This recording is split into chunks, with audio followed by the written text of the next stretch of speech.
pós-graduação em Medicina pela Universidade Federal de Pernambuco, mestrado em Pediatria pela Universidade Federal de Pernambuco e doutorado em Pediatria e Ciências Aplicadas à Pediatria pela Universidade Federal de São Paulo. É professora titular de Pediatria no Centro de Ciências Médicas da Universidade Federal de Pernambuco e também é professora emérita da Universidade Federal de Pernambuco, membro titular da Academia Pernambucana de Medicina e membro titular da Academia Brasileira de Pediatria. Muito obrigada, professora, e fique à vontade. Obrigada, Érica, pela apresentação e pelo convite, né, do grupo para participar dessas atividades. Que é uma atividade assim, que eu reputo que é bem interessante, principalmente para uma turma, não é, que está já dando o segundo passo na pós-graduação estrito sensu, que já está partindo para o doutorado. Então, na minha opinião, entender alguns aspectos referentes à epistemologia, né, é a ciência da ciência, porque ela procura entender e validar como conhecimento científico elaborado. Então, acho que isso é fundamental. E desde já agradeço a Érica, que eu vou ficar aqui o tempo todo. Érica, o próximo. E aí ela vai ter que ficar atenta. Né? Eu gosto sempre de começar essa conversa com essa pergunta: o que significa conhecer? Né? Porque a gente, às vezes, nem para pensar um pouco. Porque existem vários tipos de conhecimento. E, assim, em determinado momento, a depender do contexto, um tipo de conhecimento é mais importante do que o outro, não é? Eu só coloquei o conhecimento científico em vermelho, não por achar que ele seja o mais importante em todos os contextos, mas porque é o que a gente vai tratar aqui. Mas, sem sombra de dúvida, né, o ser humano, ele precisa dos mitos, né? Precisa da religião, a filosofia, né? E a filosofia é que nos faz pensar, nos faz refletir, e o senso comum. A maioria da população da Terra, certamente que ela habita nesse campo, entre o senso comum, religioso, mitológico, né? O filosófico e o científico já é para um grupo mais restrito. Mas a gente que está aqui nessa sala, né? A gente está aí continuando o nosso letramento científico, então é nele que eu vou focar. O que é ciência?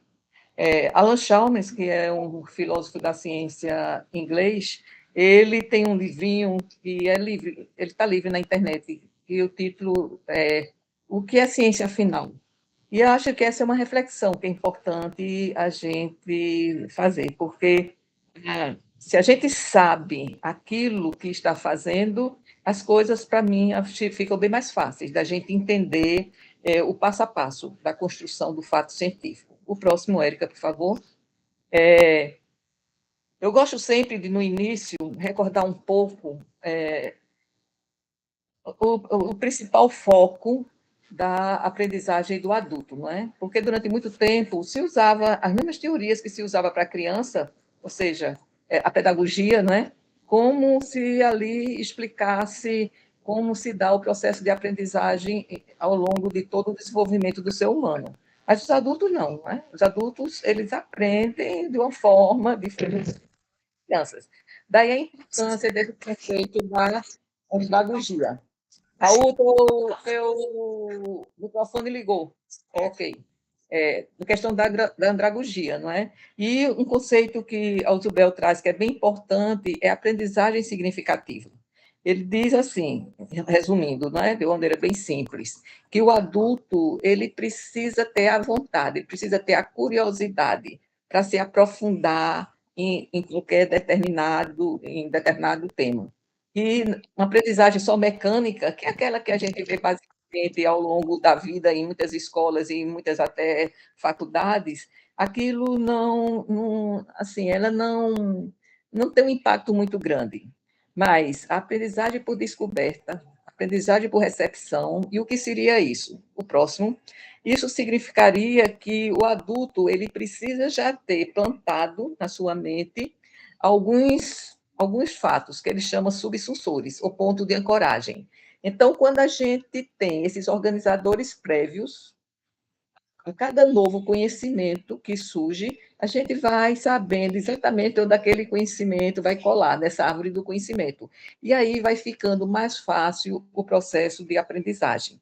Por isso, em qualquer área disciplinar, é extremamente importante que, quando a gente adentra um pouquinho a ela, a gente vá se apropriando do léxico daquela área disciplinar. O que é que significa isso?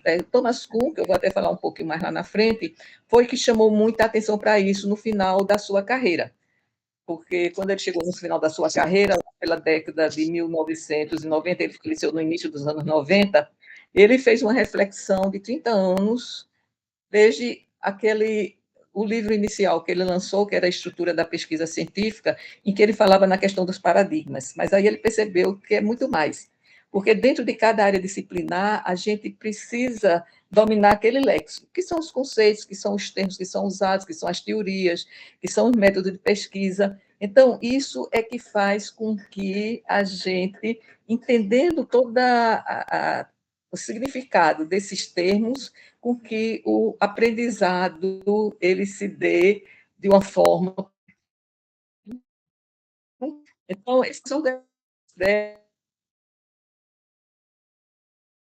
justamente isso do curso da graduação, porque eu acredito que se a gente apresentar do curso de graduação, como é que o fato científico ele é construído, faria brilhar muito mais o olho do estudante, e ele estudaria com muito mais vontade de aprender.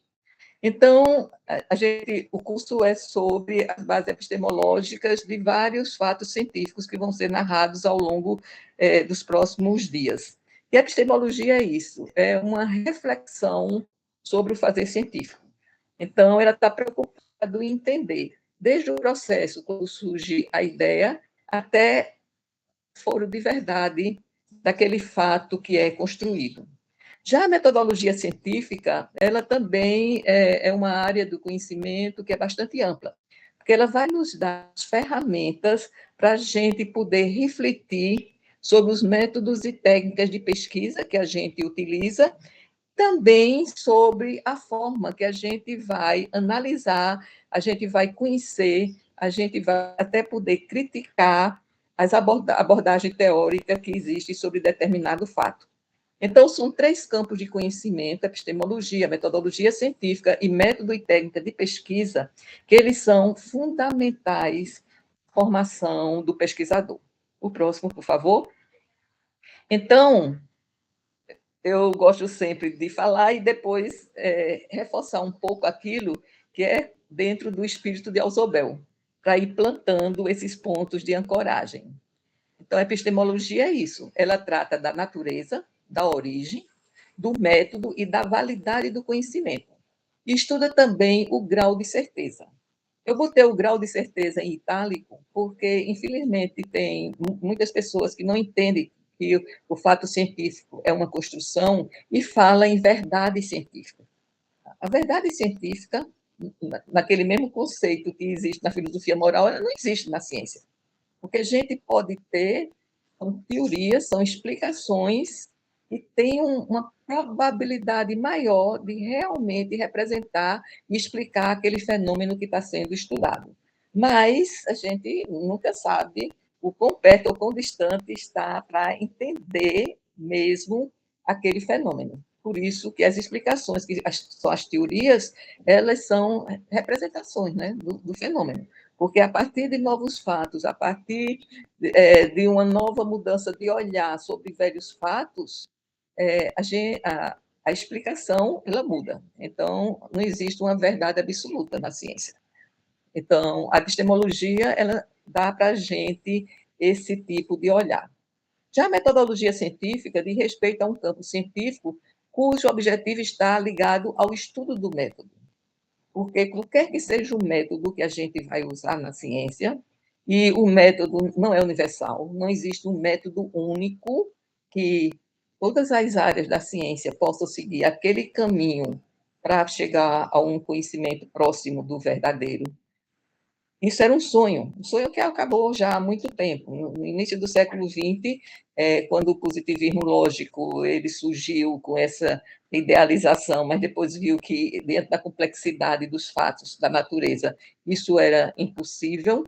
Então, que há uma pluralidade de métodos, a depender da área do conhecimento, mesmo dentro de uma mesma área, como é a nossa área da biomedicina.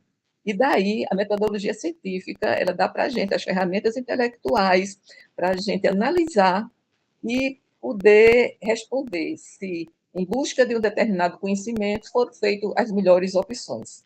Então, são os campos da ciência que são extremamente importantes. E o próximo, a metodologia e técnica de pesquisa é algo que já está mais próximo do fazer científico, porque isso vai depender da natureza da sua pergunta. Por exemplo, pela natureza da pergunta, você vai ver se o método que você vai ter que utilizar é um método quantitativo, qualitativo ou misto. Ah, é o método quantitativo. Dentro da biomedicina, tudo bem. Mas o método quantitativo, eu vou fazer o quê? Eu vou fazer um estudo experimental, vou fazer um estudo epidemiológico. Tudo isso que vai determinar é a natureza da pergunta. Então, quando chega em método e técnica de pesquisa, o treinamento do pesquisador ele já é feito mais já dentro de uma área mais restrita.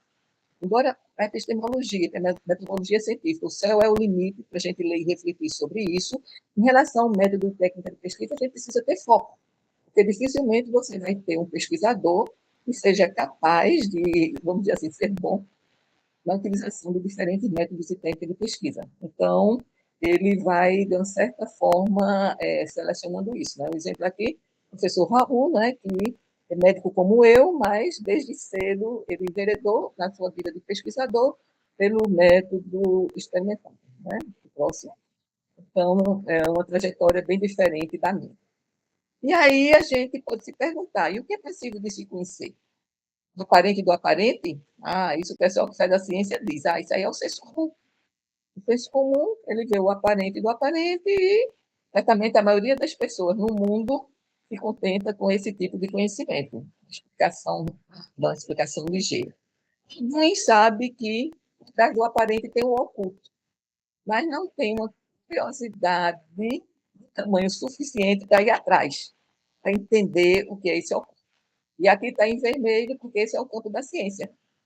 Sabe que por trás daquele aparente tem um oculto, mas ele quer conhecer o oculto do aparente, quer explicar os mecanismos, explicar a estrutura daqueles fatos que ele está estudando. O culto do oculto, isso aí desde o final do século XVIII, né? Um filósofo importante que foi Immanuel Kant já deu quase isso como perdido. E para o ser humano, por mais que a gente avance no nosso conhecimento, a gente está sempre explorando o oculto do aparente. Mas o oculto do oculto é algo que transcende a ciência. O próximo, por favor. Então, é nesse esforço que a gente precisa continuar o nosso letramento científico para o desafio do século XXI, né, que é separar o joio do trigo, do que é ciência, do que é pseudociência, do que é ciência fake e do que é anticiência. Porque a gente está todo dia inundado de informações que eles atropelam a forma de, vamos dizer assim, que a ciência utiliza para conhecer os fenômenos. Então, atropela o método, atropela a forma de obter dados, a forma de dar significado a esses dados, né? De chegar a conclusões que sejam robustas. Então, é só com esse letramento científico que a gente vai adquirindo essa capacidade de crítica. E isso é fundamental para todo pesquisador. Próximo, por favor. E daí, Érica, você pode ser isso. E daí a gente tem que passar, né? Atravessar essa ponte daquela transmissão do conhecimento que se dava pela tradição e autoridade. O cientista tal, o pesquisador tal falou isso, então a gente aceitava aquilo como se fosse uma verdade última. E a gente tem que colocar o foco na formação científica, no processo da formação do pesquisador. E aí ele precisa entender como é que o conhecimento é construído, precisa ter uma visão crítica sobre esse conhecimento e precisa aprender as ferramentas que vão dar a ele a capacidade de colaborar na produção do conhecimento. Então, a gente passou, não é, daquela coisa da autoridade do argumento para o argumento é que passa a ser a autoridade. Então, a gente ganha, quando vai adentrando nessas áreas do conhecimento, uma capacidade de argumentar, de fazer uma crítica mais sólida sobre aquilo que a gente ou está lendo sobre, ou está participando e fazendo algo no campo da ciência. O próximo. E aí, se a gente está falando em construção do fato científico, né? Então, que o fato científico ele é construído. O segundo livro de Alan Chalmers, que também está livre na internet, ele se chama A Fabricação da Ciência. Esse título pode chocar o leigo, mas não nos choca, né? Porque o fato científico é uma explicação, no sentido mais da palavra. Ele geralmente se origina, o problema científico tem somente uma ideia, né? Então, uma protoideia, uma ideia inicial, mas que a gente tem que elaborar essa ideia, essa dúvida, e transformá-la numa pergunta. Porque toda pesquisa científica, ela se inicia a partir de uma pergunta. E a gente vai ter que ir atrás. Quer dizer, essa pergunta que eu tenho interesse em responder, que é meu problema de pesquisa, está ancorada em que conhecimento científico? Porque, a depender da natureza da pergunta, a gente vai ver onde ele está ancorado. Eu vou dar um exemplo bem simples, bem fácil. Eu vou usar sempre a obesidade, que eu acho que é alguma coisa que até uma pessoa que seja leiga, não seja da área científica, ela entende os exemplos que a gente dá com obesidade. Se a minha pergunta é, eu quero conhecer a prevalência de obesidade entre as crianças na cidade do Recife. Então, quando eu olho para essa pergunta e vejo a palavra prevalência, então eu já sei, a natureza dessa pergunta, ela se dirige para um estudo epidemiológico. Então, vai ser um estudo quantitativo epidemiológico. Aí, dentre dos vários desenhos epidemiológicos, qual é o caminho que eu vou seguir? Né? Fazer um estudo transversal, que é um estudo de prevalência, em que no final eu vou ter um resultado, pode me dar muito trabalho, mas para eu calcular a prevalência é bem simples, é uma razão, onde em cima, no numerador, eu vou colocar o número de crianças obesas e embaixo o número da população estudada, ou a amostra que seja representativa da população. Então, veja, pela natureza da pergunta, a gente já vai dando o passo a passo para a elaboração de um projeto de pesquisa. E o que é isso, ter conteúdo empírico? Porque essa é o campo da ciência. A ciência, para criar conhecimento novo ou para validar conhecimento. Oi? Está tendo problema? Porque, para mim, a internet aqui parece que está bem. Alguém está tendo problema? Não. Não é porque Ótimo, viu? porque um colega colocou, mas eu estou sempre olhando aqui para a minha internet, mas ela, por enquanto, ela está 100% aqui. Aqui está ótimo. Ok, então vamos torcer para que continue assim, porque, é claro, sempre, às vezes, nos traga, né? Então, ok. A gente trava um pouquinho, mas tudo. Precisa ter conteúdo empírico, porque a pergunta científica, ela precisa, vamos dizer, você precisa antecipar a resposta, que é a hipótese. E essa resposta, que é a conclusão do estudo, né, ela vai ter que estar sedimentada em dados. Então, toda pesquisa científica, você precisa ter dados, você precisa ter informação para responder a tua pergunta. Então, se a pergunta, às vezes a pessoa chega com uma pergunta que é uma pergunta filosófica, né? O amor existe? A ciência não tem como responder uma pergunta dessa. E tem que ser investigado de acordo com o método e as técnicas da ciência. Por isso que a gente tem que se apropriar dos aspectos metodológicos. E qual é a finalidade? A finalidade é essa. A gente quer compreender, a gente quer explicar os fenômenos da natureza. É como se a natureza colocasse tudo aí com a etiqueta em branco. E os pesquisadores, né, os cientistas, eles procuram escrever nessa etiqueta a explicação dos fenômenos. O próximo, por favor. Então, a construção do fato científico, vamos lá um pouco mais em frente. Vamos ver o próximo. Para a gente entender bem um pouco disso, eu escolhi 5 epistemólogos que são considerados dos mais importantes do século XX. Se vocês fizerem qualquer busca na internet, né, epistemólogos do século XX, certamente que esses 5 vão aparecer. Com mais frequência do que o outro, mas tudo bem, a depender do banco de dados que for resgatado. Eu sempre começo com Ludwig Fleck, porque ele é da nossa área, é da área da biologia humana, não é? Ele era médico de formação, polonês, e ele escreveu antes da Segunda Guerra, entre a Primeira e a Segunda Guerra. esse livro, que só foi traduzido no Brasil em 2010, que se chama, ele fala exatamente isso, fala como a gênese e o desenvolvimento da construção de um fato científico. Esse livro, ele analisa historicamente como a sífilis, que já era conhecida com esse nome no início do século XX, ao longo dos séculos anteriores, ela foi se constituindo como uma entidade clínica bem característica. E, a partir daí, o que é que ele observou? Ele observou que é uma construção coletiva. Ninguém faz ciência sozinho. Não é? Você precisa de grupo, você precisa de equipe, você precisa de conversar com outros pesquisadores de sua área, de outra área. Então, ninguém faz ciência sozinho. Todo fato científico ele precisa ser analisado no seu contexto. Porque algo que foi descrito há 50 anos atrás, a gente precisa voltar ao contexto de 50 anos atrás. Porque se a gente for analisar como se pensa hoje, como se conhece hoje, a gente pode achar aquela descrição que foi dada lá atrás anacrônica. Mas era o melhor conhecimento naquela época. Que todo conhecimento científico ele começa de uma protoideia, uma ideia que vai se organizando, e a partir daí é que o processo da criação do fato científico vai acontecendo.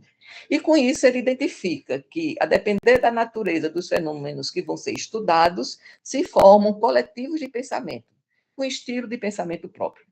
Certamente, se você entrar numa sala que um grupo de pesquisadores da área experimental esteja discutindo obesidade, o que eles vão estar lá discutindo, o que eles vão estar falando, até os termos que estão usando, os conceitos, é totalmente diferente se na outra sala quem estiver discutindo o problema obesidade seja epidemiologistas.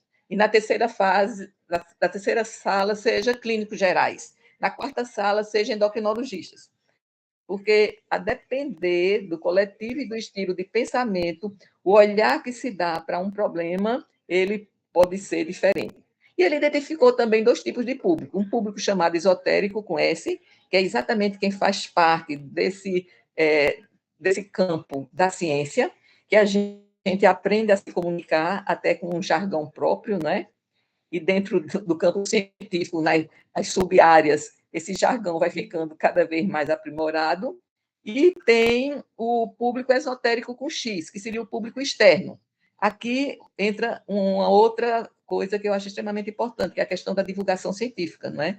A divulgação científica ela precisa ser bem feita, porque o que é que a gente vê na maioria das vezes, quando essa divulgação científica para esse público esotérico ela é feita de uma maneira enviesada, e às vezes esse viés que é introduzido, ele descaracteriza totalmente o problema. A gente tem vários exemplos, né, na literatura sobre isso.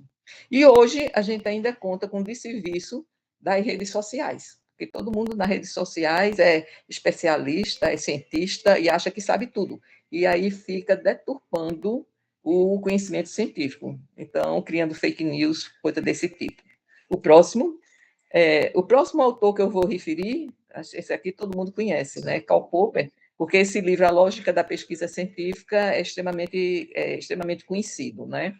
Karl Popper ele já tinha uma outra preocupação. Ele não estava preocupado em conhecer como a construção do fato científico se dava, mas o que é que separava ciência da não ciência? Ou seja, ele estava preocupado com o problema da demarcação. E aí ele teve um olhar mais focado, porque o olhar que ele deu, ele não olhava para fazer a crítica da construção do conhecimento como conjunto de tudo que tem acontecido, mas de você avaliar e poder criticar se determinadas perguntas, se determinadas hipóteses que estavam sendo testadas, isso estava sendo feito dentro de uma metodologia mais rígida. E aí, o que a gente conhece como a falseabilidade ou a falsificabilidade, não é? Que é a proposta teórica de Karl Popper para analisar o teste da hipótese. O que a gente conhece mais sobre isso é o chamado método hipotético dedutivo, né? E ele trouxe de outros autores que já falavam sobre isso, que era o nomológico dedutivo, mas aí ele nomeou hipotético dedutivo, e certamente é debaixo, vamos dizer, desse guarda-chuva do método hipotético dedutivo que muitos de vocês vão desenvolver sua tese de doutorado. Existe um conhecimento existente que vocês vão adentrar nele através da leitura de artigos de revisão, artigos originais. A partir daí, se a pessoa apreende a complexidade daquele problema, como o problema é complexo, ele não pode responder todas as questões numa pesquisa só, ele vai, então, aprender a delimitar o seu problema do estudo, para poder colocar foco, que é o seu objeto do estudo, e, a partir daí, ele vai apresentar qual é a pergunta que ele quer responder. E, baseado nesse conhecimento, ele vai deduzir a resposta antecipada, que é a hipótese. E aí vai fazer todo o seu trajeto de obter dados, de transformar dados em resultados, de dar significado a esses resultados, e lá no final vai dizer se afasta a hipótese, ou seja, refuta, ou se corrobora com a hipótese. Ele teve o cuidado de usar esse termo corroborar em vez de confirmar, porque confirmar parece que você está tendo a resposta última sobre aquilo, né? E corroborar não, você está corroborando. Tudo bem, a minha resposta parece que foi uma boa resposta. Mas aí precisa ter outros pesquisadores em outros contextos, repetindo aquele mesmo caminho até que essa resposta ganhe em robustez. E, a partir daí, ela possa começar a ser incorporada dentro, ou crescer dentro de uma teoria, não é? A crítica que se fazia a Karl Popper é que esse experimento crucial, que seria capaz de refutar de vez uma hipótese bem elaborada, ele não existia. É por isso que era como se fosse mesmo a montagem de um quebra-cabeça, não é? Se aquela pergunta é uma pergunta que é válida naquela área do conhecimento, as pessoas, em diferentes locais, até diferentes locais geográficos, eles vão tentar sempre tentar responder aquela pergunta, elaborando hipóteses e colocando essas hipóteses à prova. O próximo que eu vou apresentar, ele foi contemporâneo de Karl Popper, né? Participaram de muitos seminários juntos, conversavam juntos, é o húngaro Imre Lakatos. Na minha opinião, Imre Lakatos, ele deu um passo, na minha opinião não, na opinião de muita gente, que eu estou afiliada com esse pessoal, ele deu um passo em frente no entendimento do fazer científico. Porque ele dizia assim, olha, quando a gente vai analisar criticamente se esse conhecimento ele é robusto e se ele responde realmente às questões que são consideradas importantes por aquela área do conhecimento, na realidade a gente não pode analisar uma hipótese aqui, outra hipótese ali, a gente analisa um programa de pesquisa. Então, esse programa de pesquisa, ele geralmente tem um núcleo que é chamado núcleo firme, que é um núcleo consensual, que é a partir daí que esse programa de pesquisa, ou ele cresce, se ele for progressivo, ou ele regride, se ele for regressivo, ou ele fica estagnado, se ele nem progride nem regride, não é? Mas os pesquisadores fazem um consenso em relação àquele núcleo forte. E aí eles vão testando hipóteses ad hoc. E uma vez essas hipóteses sendo testadas, elas vão robustecendo e passam a fazer parte da estrutura daquela teoria. Ou seja, ela mostra para os pesquisadores uma heurística positiva. O que seria a heurística positiva?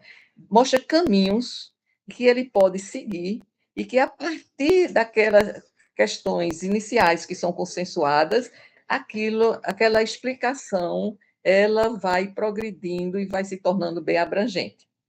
O exemplo que eu gosto de dar aqui, até em homenagem a Raul e ao grupo que trabalha com ele, em relação ao DORAD, a origem desenvolvimentista da saúde e da doença, que surgiu lá na década de 1980 como uma hipótese, a hipótese do fenômeno econômico, depois outras hipóteses foram sendo agregadas, e hoje o DORAD deixou de ser um conceito, ela é uma teoria.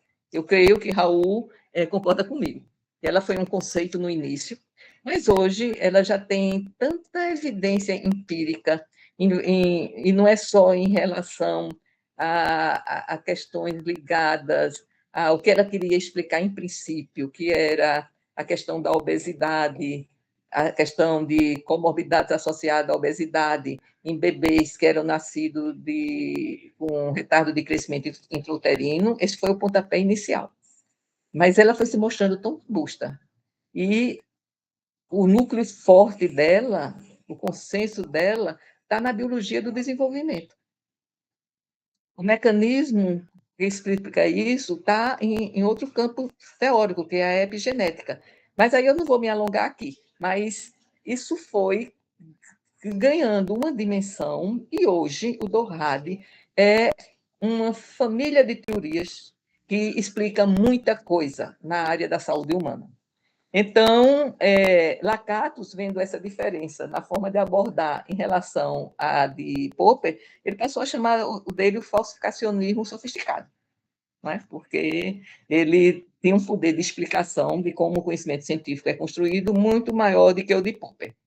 Próximo, por favor. O próximo autor que eu trago é Thomas Kuhn. A Estrutura da Revolução Científica talvez seja o livro de epistemologia, embora o Thomas Kuhn ele gostava de se reconhecer como historiador da ciência e não como epistemólogo, mas os outros viam nele um grande epistemólogo. Ele fez uma análise histórica da Revolução Copernicana. E veja como o pensamento dele tem um paralelo com o de Fleck, embora eles não se conhecessem. Embora o livro de Fleck tenha sido mais de 3 décadas antes do dele, ele nunca leu o de Fleck. Quando ele estava escrevendo esse livro, A Estrutura da Revolução Científica, ele teve conhecimento de alguns textos de Fleck, e ele chegou a botar uma nota de rodapé no livro.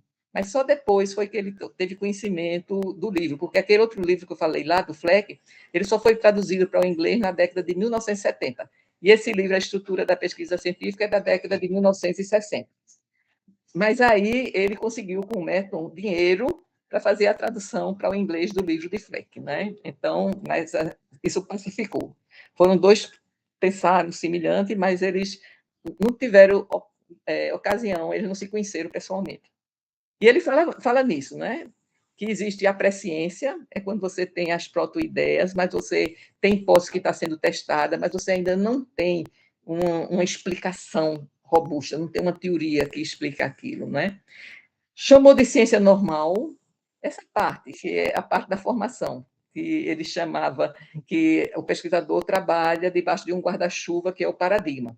Então, o paradigma te dá uma coragem teórica, ele apresenta para os novos que estão sendo trazidos para dentro daquela área do conhecimento, o conhecimento das perguntas que são de interesse para aquela área, e apresenta o portfólio de métodos e técnicas de pesquisa para responder às perguntas que são feitas debaixo daquele paradigma.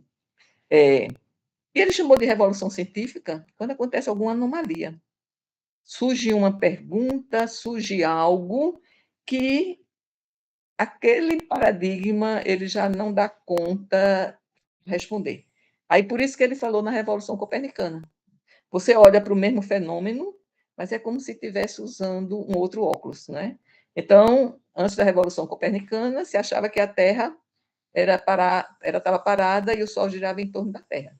Né? Depois da publicação, século XV, do livro de Copérnico, mudou, né? Que nada. A Terra é um simples planeta girando em torno do Sol, que com elas está lá na periferia da Via Láctea. A Via Láctea, existe bilhões de Vias Lácteas, né? E o universo está em expansão. Ou seja, tudo que se acreditava até Copérnico, embora nesse período curto de tempo, 400 anos, não tenha havido nenhuma mudança radical no universo, ele passou a ser visto de outra forma. Então, houve uma mudança de paradigma. Diga, Samantha. Professora, as perguntas são para depois da sua palestra, tá certo? Eu vou ver no final.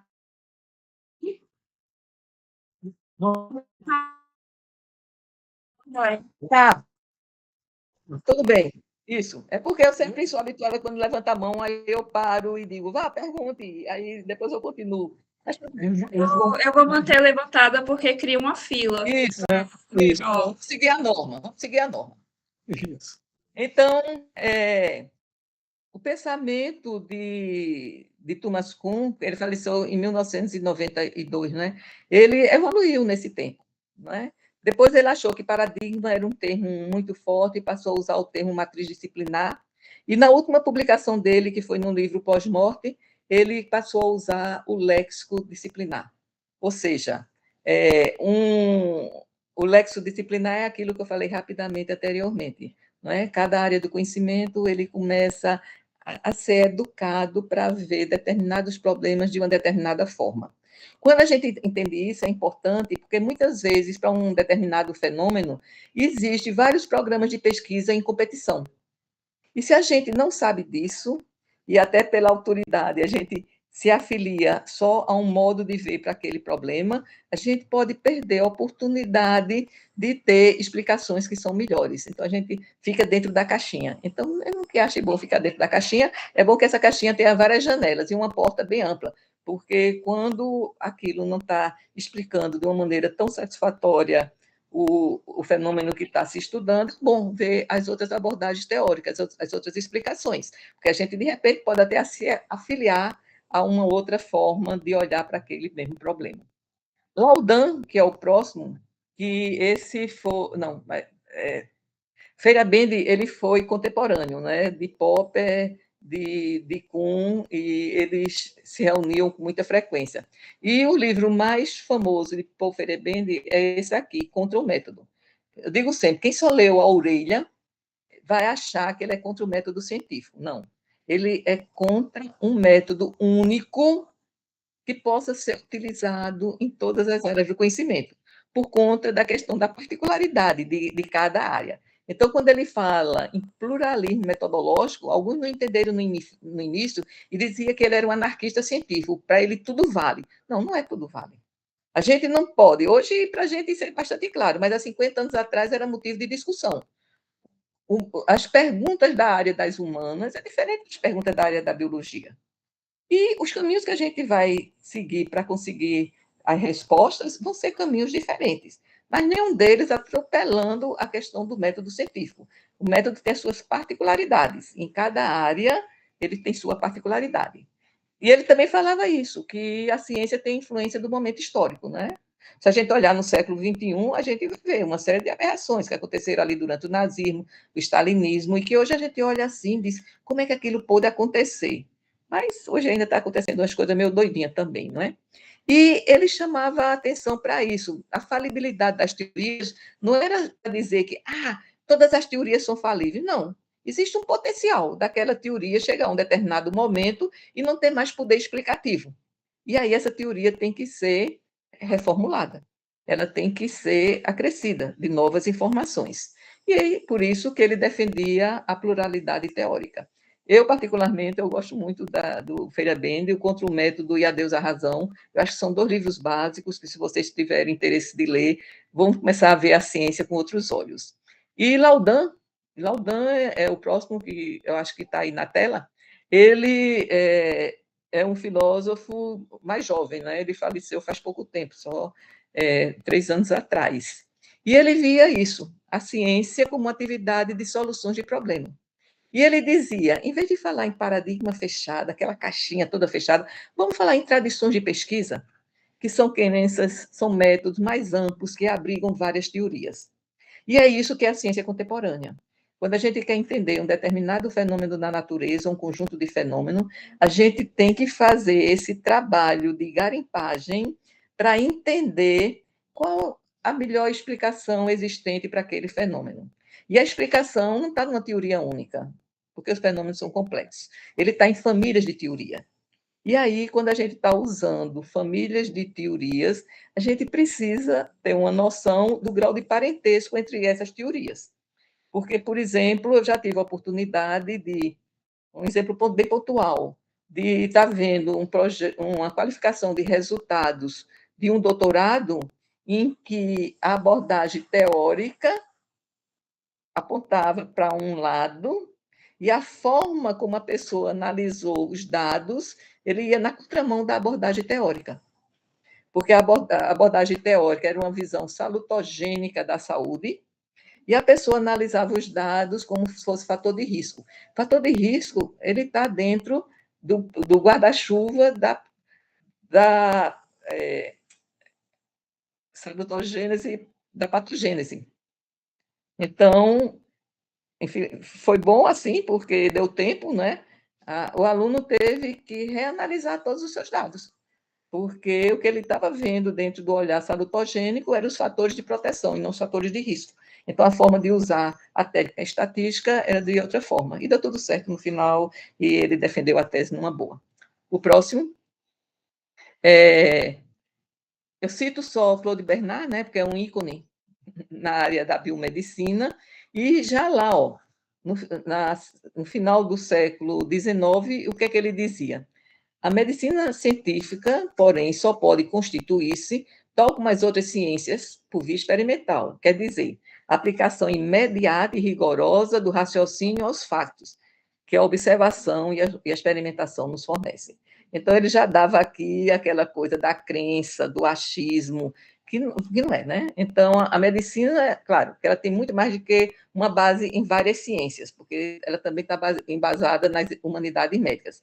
Mas a gente, para entender, por exemplo, a são construídos científicos dentro da área da medicina, a gente precisa caminhar por diferentes áreas do conhecimento. E essas áreas podem ter racionalidades próprias, podem ter forma de pesquisar. E isso faz com que a gente não pode ter um pensamento assim, né, fechado. A gente tem que sempre estar aberto para entender toda essa conversa, né, que a gente chama a interdisciplinaridade. O próximo, por favor. E aí somos nós, né, dentro da construção da ciência, nós somos esses sujeitos, como Piaget nos chamava, né, o sujeito epistêmico ou cognoscente. Epistêmico por quê?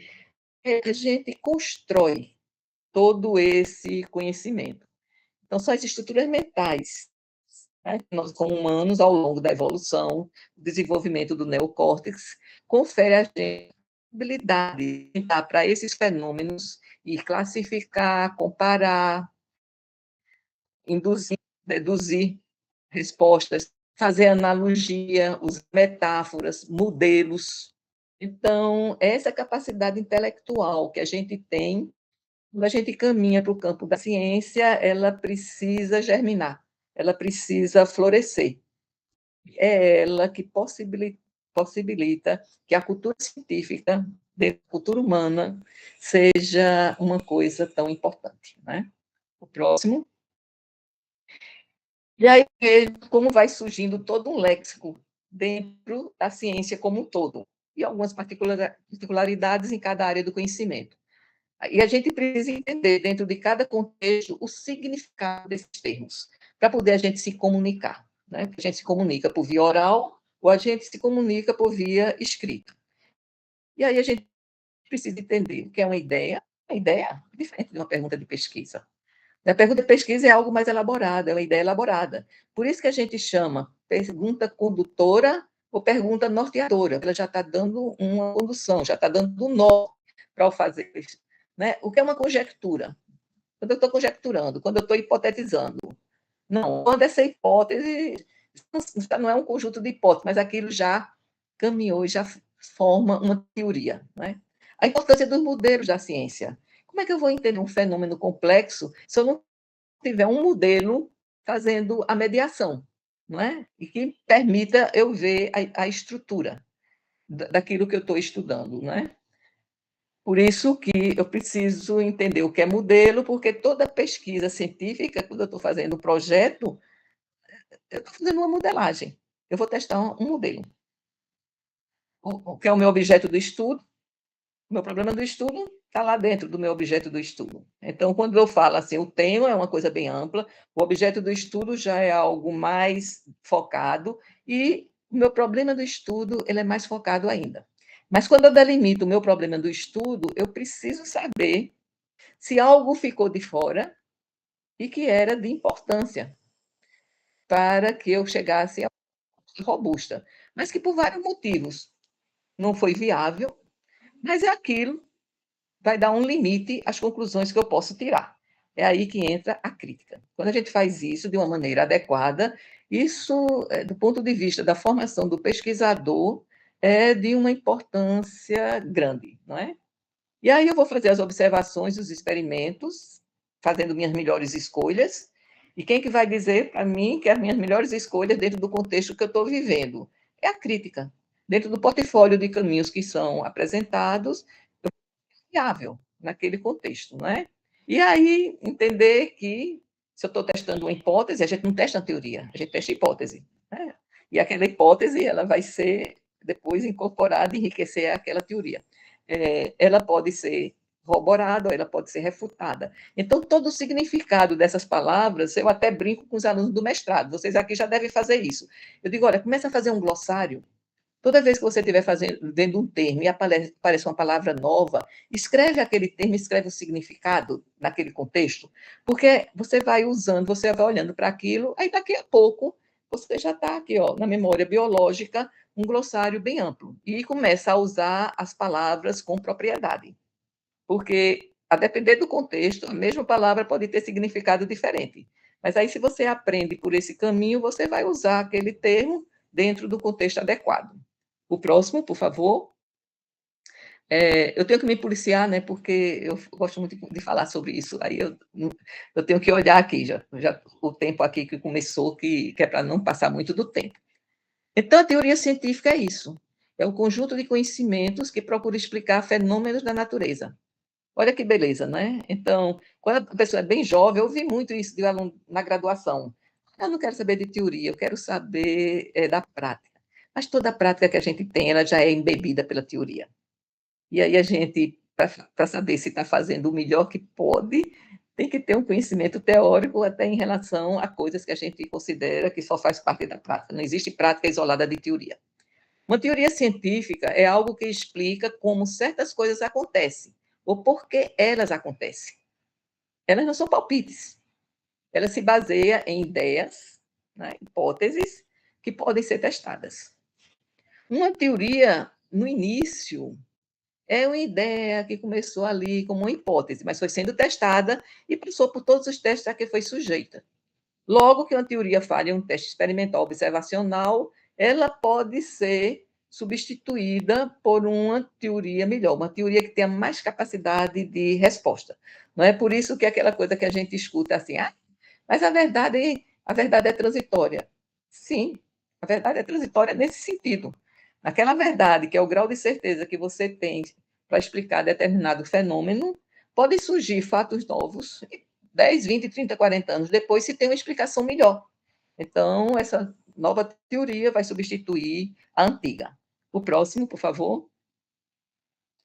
Então, esses experimentos mentais, né? É isso que vocês estão fazendo agora, certamente, que é apresentar o anteprojeto e vão transformar esse anteprojeto em um projeto de doutorado, né? Então, vai elaborar em cima dele. Vocês vão precisar dessas ferramentas mentais para poder transformar esse projeto num documento robusto e que sirva para vocês como um mapa que leve a um caminho seguro, né? Então, eu sempre chamo a atenção que, dentre esses experimentos mentais na ciência, o entendimento do que é modelo, do que é modelagem, ela é fundamental, porque é assim que o pesquisador trabalha. Então, ele pode nem saber que está trabalhando com modelo e que está modelando o seu estudo, mas é isso que ele está fazendo. O próximo, por favor. Porque eu vou só dar um exemplo.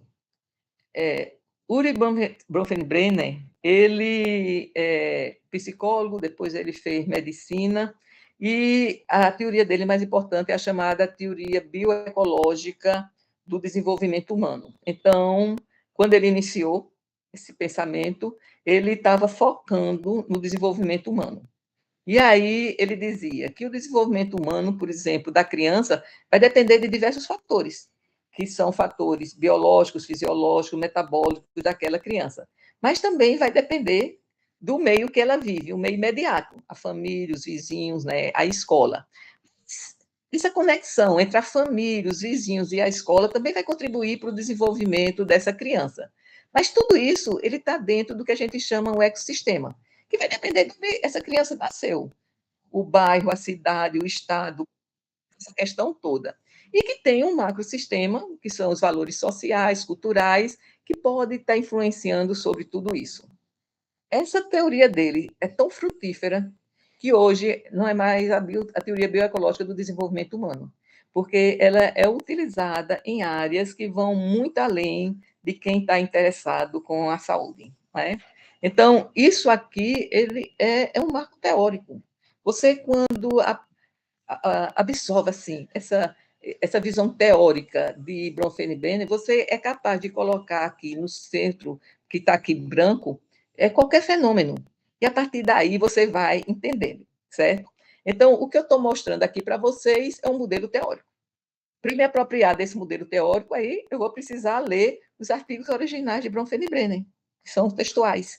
E a partir daí ele vai explicando como a ideia dele surgiu, como é que foi crescendo, em que ele se baseou para criar essa teoria. O próximo, vocês não vão nem ler aqui, mas é o modelo 6C de Harrison.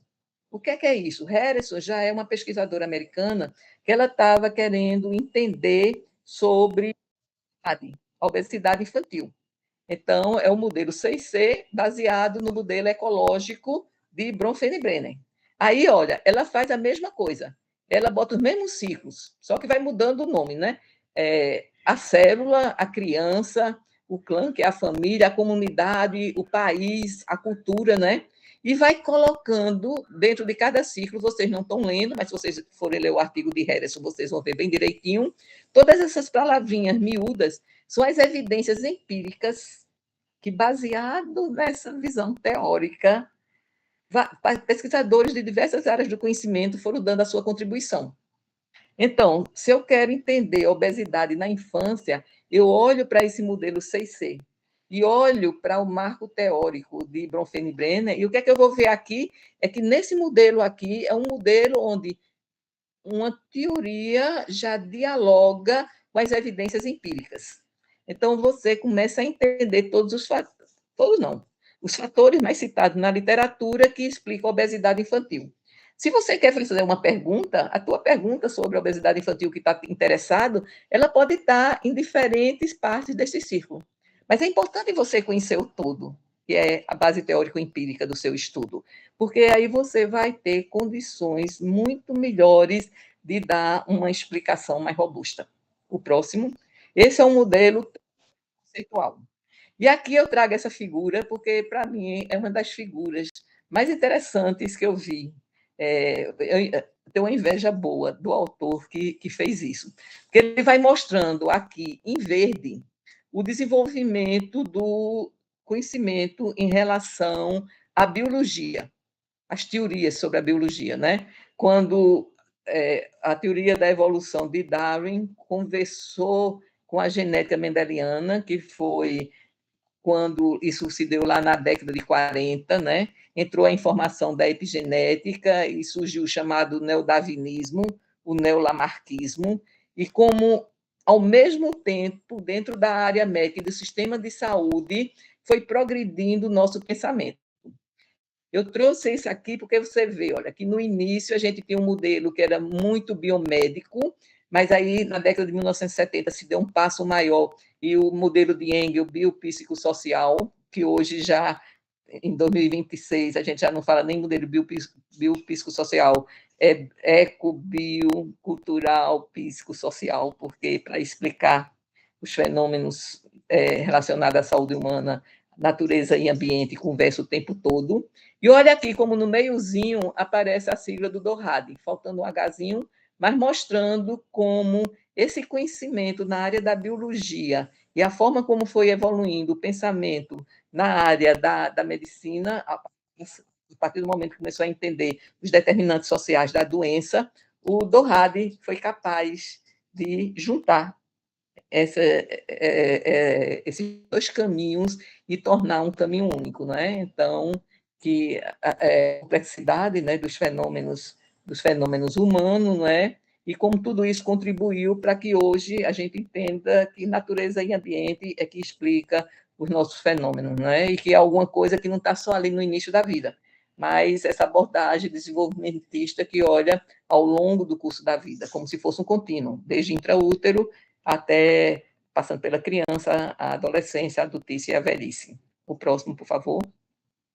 Então, isso é um modelo. Imagina alguém explicar isso numa aula sem ter esse modelo para explicar. Porque aí você, com esse modelo só, você uma aula de 50 minutos. Você aí vai falando, vai mostrando toda a inter-relação. E outra coisa que eu acho importante nessa conversa deixar bem claro, acho que eu tenho 5 minutos ainda, é que a observação isenta é uma condição inatingível. Toda observação, todo experimento que a gente faz, ele já está permeado pela teoria. Daí a gente precisa, por exemplo, um simples kit que a gente vai usar, ou se a gente vai usar um questionário ou um formulário para obter informação, a gente precisa entender se aquilo que a gente usando realmente ele está medindo o que a gente quer medir.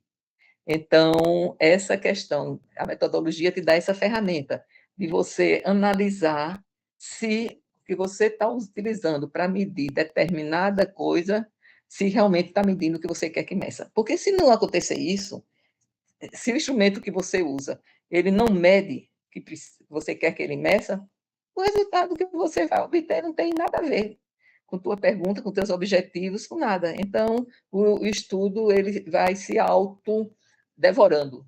E, no final, ele está naquela caixinha dos estudos inconclusivos, né? Então, essa observação é seletiva, os cientistas delimitam o que eles querem estudar, não é? Mas existem expectativas e noções prévias que podem intervir na sua observação. Aí o pesquisador científico ele precisa ter cuidado, né? Teve um filósofo importante lá do século XVII, inglês, chamado Francis Bacon, que ele chamava os ídolos, né? Então, de você não enviesar o seu estudo, né? Então, as observações, portanto, elas não são imparciais. E aí a gente tem que ter esse cuidado. As nossas crenças prévias, não é? O viés de confirmação é um dos que preocupa mais a gente. A gente acredita tanto numa coisa, né? É quase como se fosse uma dissonância cognitiva, que só vê o que a gente quer ver. E isso aí, na área científica, é deplorável. O próximo, por favor. E eu sempre gosto de trazer o V de Going, que eu acho que ajuda. Junto com os mapas conceituais, o Ver e Going, para quem está elaborando um projeto, eu acho que dá uma tranquilidade, porque você vai entendendo o que realmente você está fazendo no projeto. Aqui ele divide, né, o lado do V no chamado domínio teórico conceitual. É aquilo que eu tenho que me apropriar. Aí a pergunta é, mas como é que eu vou me apropriar disso? Através da leitura. Uma das coisas que o pós-graduando tem que fazer mais é ler. Ler, ler, ler, ler, ler. Porque quanto mais ele lê, mais ele vai ficando seguro do que ele está fazendo. E aqui você vai ler sobre as teorias, sobre os conceitos, ou seja, tudo que vai te ajudar a pensar, a fazer as melhores escolhas. E tem o domínio metodológico, que é o fazer. Não é? Que aqui é quando a gente vai fazer todo aquele processo de transformação de dados em resultados e vai criar conhecimento novo. Então, isso vocês vão encontrar muita coisa na internet. Bota lá o Veio de Goi, bota lá os mapas conceituais de Novak, vocês vão encontrar muita coisa. Inclusive, existe, para quem gosta de fazer, eu não sei nem como é que faz, meio eletrônico, para você criar o mapa conceitual do que você vai estudar. Porque é uma beleza. Eu falava assim, quando meus alunos chegavam, eu digo, traga uma cartolina. Professor, eu posso trazer um papel A4? Eu digo, não, o A4 é pequeno, traz uma cartolina. Aí você vai colocar no meio, no centro, a pergunta que você quer responder. Tua variável principal, qual o desfecho que é esperado, né? E aí você vai lendo. E aí você vai colocando e vai organizando tudo que está associado e que pode explicar ou não aquela associação linear que você quer fazer. Quando você fizer isso, aí você vai analisar criticamente, porque aí você vai ver que A não leva a B, sempre tem mais coisas que estão por aí, que você tem que contextualizar. Então, que outras informações você precisa ter, né? E aí, esse mapa conceitual vai te ajudando a fazer escolhas e vai mostrando para você que teoria está conversando com qual teoria para explicar qual fenômeno, e faz que quando você vai redigir a sua tese, a revisão da literatura não seja um copiar-colar. Ela tem uma linha narrativa que flui e que você convence o leitor tanto da base teórica como da base metodológica e empírica do teu estudo. O próximo, por favor. Eu acho que eu estou terminando. E a gente está aqui, né? Na área da biomedicina, da biossaúde. Vamos lá. O próximo. E a gente aqui tem, embora tenha uma predominância do pensamento biomédico, né? Nas várias pós-graduações, mas a natureza da minha pergunta pode me levar para outro caminho, o próximo. Então, minha pergunta, ela pode estar, por exemplo, para responder, eu me apropriar da racionalidade, da filosofia da saúde, da sociologia da saúde, da antropologia da saúde, da economia da saúde, da educação em saúde, porque quem vai me dizer qual é a área? Aí você vai perguntar assim, sim, mas eu estou dentro de um programa de pós-graduação que está ligado ao Centro de Ciências Médicas, ali a biomedicina. Sim, mas quem vai dizer o rumo que você vai tomar é a natureza de tua pergunta. Às vezes você faz uma pergunta que ela está mais ligada à área, por exemplo, da sociologia da saúde e que às áreas tradicionais da biomedicina. Algum empecilho? Não, você vai dar um pouquinho de trabalho, porque você vai se apropriar da racionalidade e das formas de pesquisar dessa outra área. O próximo, por favor. Mas o pensamento biomédico, ele predomina, né? Quando a gente fala em saúde humana, ele predomina em todos os campos, mas a gente tem que ir além do pensamento biomédico, o próximo, porque os fenômenos são complexos e a gente precisa ir além. Então, a investigação científica é isso, ela é sistemática e é essa junção, né? Dos aspectos teóricos conceituais, os aspectos do método e os aspectos empíricos, são as evidências. Por isso que, quando eu estou fazendo minha revisão da literatura, eu tenho que ler os artigos de review, a gente escolhe a tipologia, se vai estudar vai ler revisão integrativa, se vai ser o estado da arte, se vai ser uma revisão de escopo, alguma coisa para você começar a se situar. Mas você vai precisar ler também sobre os aspectos metodológicos da sua pesquisa e os artigos originais, que são aqueles autores que lá na discussão da tua tese você vai dialogar com eles. Você explica o que você encontra a partir da base teórico-conceitual. Mas depois tem que fazer o diálogo com os outros autores para saber se os seus resultados se são semelhantes ao dos outros autores, porque são, porque não são. Então, isso é que torna bonito a discussão de uma tese. O próximo, e a gente tem que ver beleza, né, na tese. E aí, a ciência contemporânea é isso, né? Várias coisas da ciência moderna a gente deixou de lá, e eu chamo a atenção principalmente para a questão da complexidade. Essa é uma palavra que vocês vão ler com frequência todos os artigos, forem dar uma estudada. O fenômeno é complexo. Mas dizer que o fenômeno é complexo não é que ele é complicado, não. Porque complexo vem de uma palavra grega que diz tapete. É um tapete bonito, em que tem vários fios. Mas quando a gente começa a entender e a individualizar os fios, aí esse entendimento dos problemas complexos ele vai se dando de uma melhor forma. E o que ajuda muito é a forma da gente pensar. Então, para a gente entender bem os problemas complexos, o pensamento sistêmico ele ajuda muito, porque o pensamento sistêmico ajuda você, dentro daquela complexidade, você vê como vários sistemas estão atuando, estão interagindo entre eles, e você vai tendo um aproveitamento melhor da leitura que você vai fazer. O próximo. E aí, a gente vive dentro dessa complexidade, né? Se a biologia só já é complexa, imagina se a gente olha para os outros aspectos do humano que não são biológicos. Então, a complexidade é uma realidade, a gente não vai ter mais aquela visão reducionista herdada da física e da química. Até hoje, a física e a química já aceitam que os problemas delas são complexos, né? E a gente vai aprendendo a forma de desvendar e vendo a beleza que é a construção da ciência, porque ela vai através de uma narrativa, e quando os autores que escrevem bem, a gente tem tanto prazer em ler essas teorias, como tem o prazer de ler um romance. Algumas teorias são como os romances de Proust, né? Aquela descrição, outros são mais curtos, mais diretos, mas a gente aprende a ver beleza na ciência. O próximo, por favor. Eu espero que eu esteja terminando, né? A complexidade, né? Esses fiozinhos aí, mas a gente, pega um fiozinho ali e vai desvendando tudo. O próximo. O pensamento sistêmico. né? Enquanto no século XVI era aquele pensamento mecanicista, e a gente até tinha que entender, né? O todo é a soma das partes. E as sociedades emergentes. Mas Pascal já dizia, no século XVI, que o todo é mais do que a soma das partes. E é isso que o pensamento sistêmico nos ajuda a ver. As relações, a rede, a circularidade, o processo, os aspectos mais gerais do contexto, né? A incerteza. Então, tudo isso, o pensamento sistêmico vai ajudando a gente a lidar com a complexidade dos fenômenos naturais. O próximo, e a gente entender, né? Aí eu sempre gosto de estar sugerindo livro, né? É uma mania minha.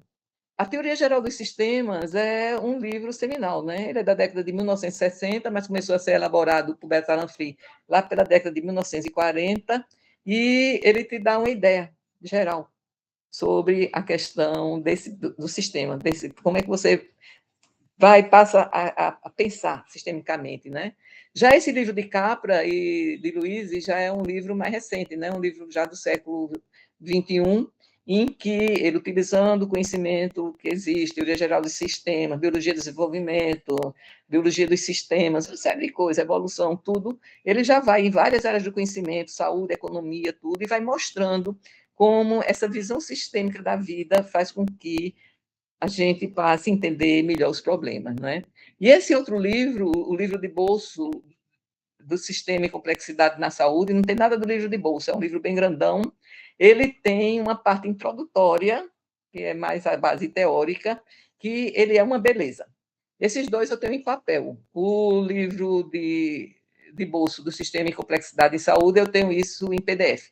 Se alguém tiver interesse, é só pedir no meu e-mail que eu mando, não tem problema nenhum. É um livro de 2010. O próximo, por favor. Em ciência neutra, acho que aqui a gente está terminando. Não, a ciência não é neutra.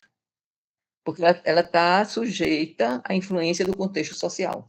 Aí a gente precisa também, né, quando vai aumentando o letramento na área da ciência, começar a ler principalmente sobre sociologia da ciência, sobre bioética, porque vai mostrando para a gente outras formas de a gente ver a ciência, que não só dentro do ambiente puramente dos pesquisadores, dos cientistas, não é? É como se fosse um olhar externo, fazendo a crítica a esse conhecimento que está sendo elaborado. E hoje ninguém, de bom senso, admite, não é, que não haja um olhar externo sobre o fazer científico. A sociedade tem que estar atenta, né? A gente já viu e a gente vê, né? Não só sobre a ciência, mas as questões tecnológicas, né? A tecnologia é filha dileta da ciência. Eu acabei de ver ontem à noite uma série que está no Netflix, eu não dei 10% por isso, não, que é sobre aquele acidente do Césio, que aconteceu em Goiânia em 1987. Impressionante. Além dela ser super bem feita, muito boa a série, os fatos, né? Naquela época eu já tinha 37 anos, então me lembro bem daquilo. Os fatos narrados faz sentido e mostra como, de repente, um artefato tecnológico, né, por desconhecimento, né, não só de quem pegou lá no ferro velho, né, mas o desconhecimento de outras pessoas, Secretaria da Saúde, Vigilância Sanitária, uma série de pessoas, como aquilo fugiu totalmente do controle e causou uma tragédia. Próximo. Eu acho que aqui eu terminei. Érica, eu passei 10 minutos, mas como você levou 5 minutos na apresentação, eu só passei 5, viu, Raul? Muito obrigado, Gisélia, pela sua apresentação. Eu vou passar para a Érica, mas antes de mais nada, eu queria uma coisa bastante que você termina. Eu fiz antes de convidar os alunos para a sua palestra, né? Eu dei para eles um apanhadozinho sobre quem é Karl Popper, Thomas Kuhn, Lagatos, Fleck e, finalmente, o Edgar Morin, que você tocou aí sem dizer o nome, mas tocou, né? Que é pensamento complexo. Sim, isso.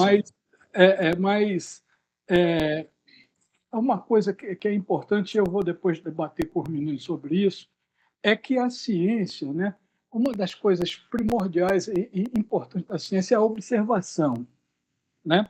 E aí eu vou discutir com eles depois né?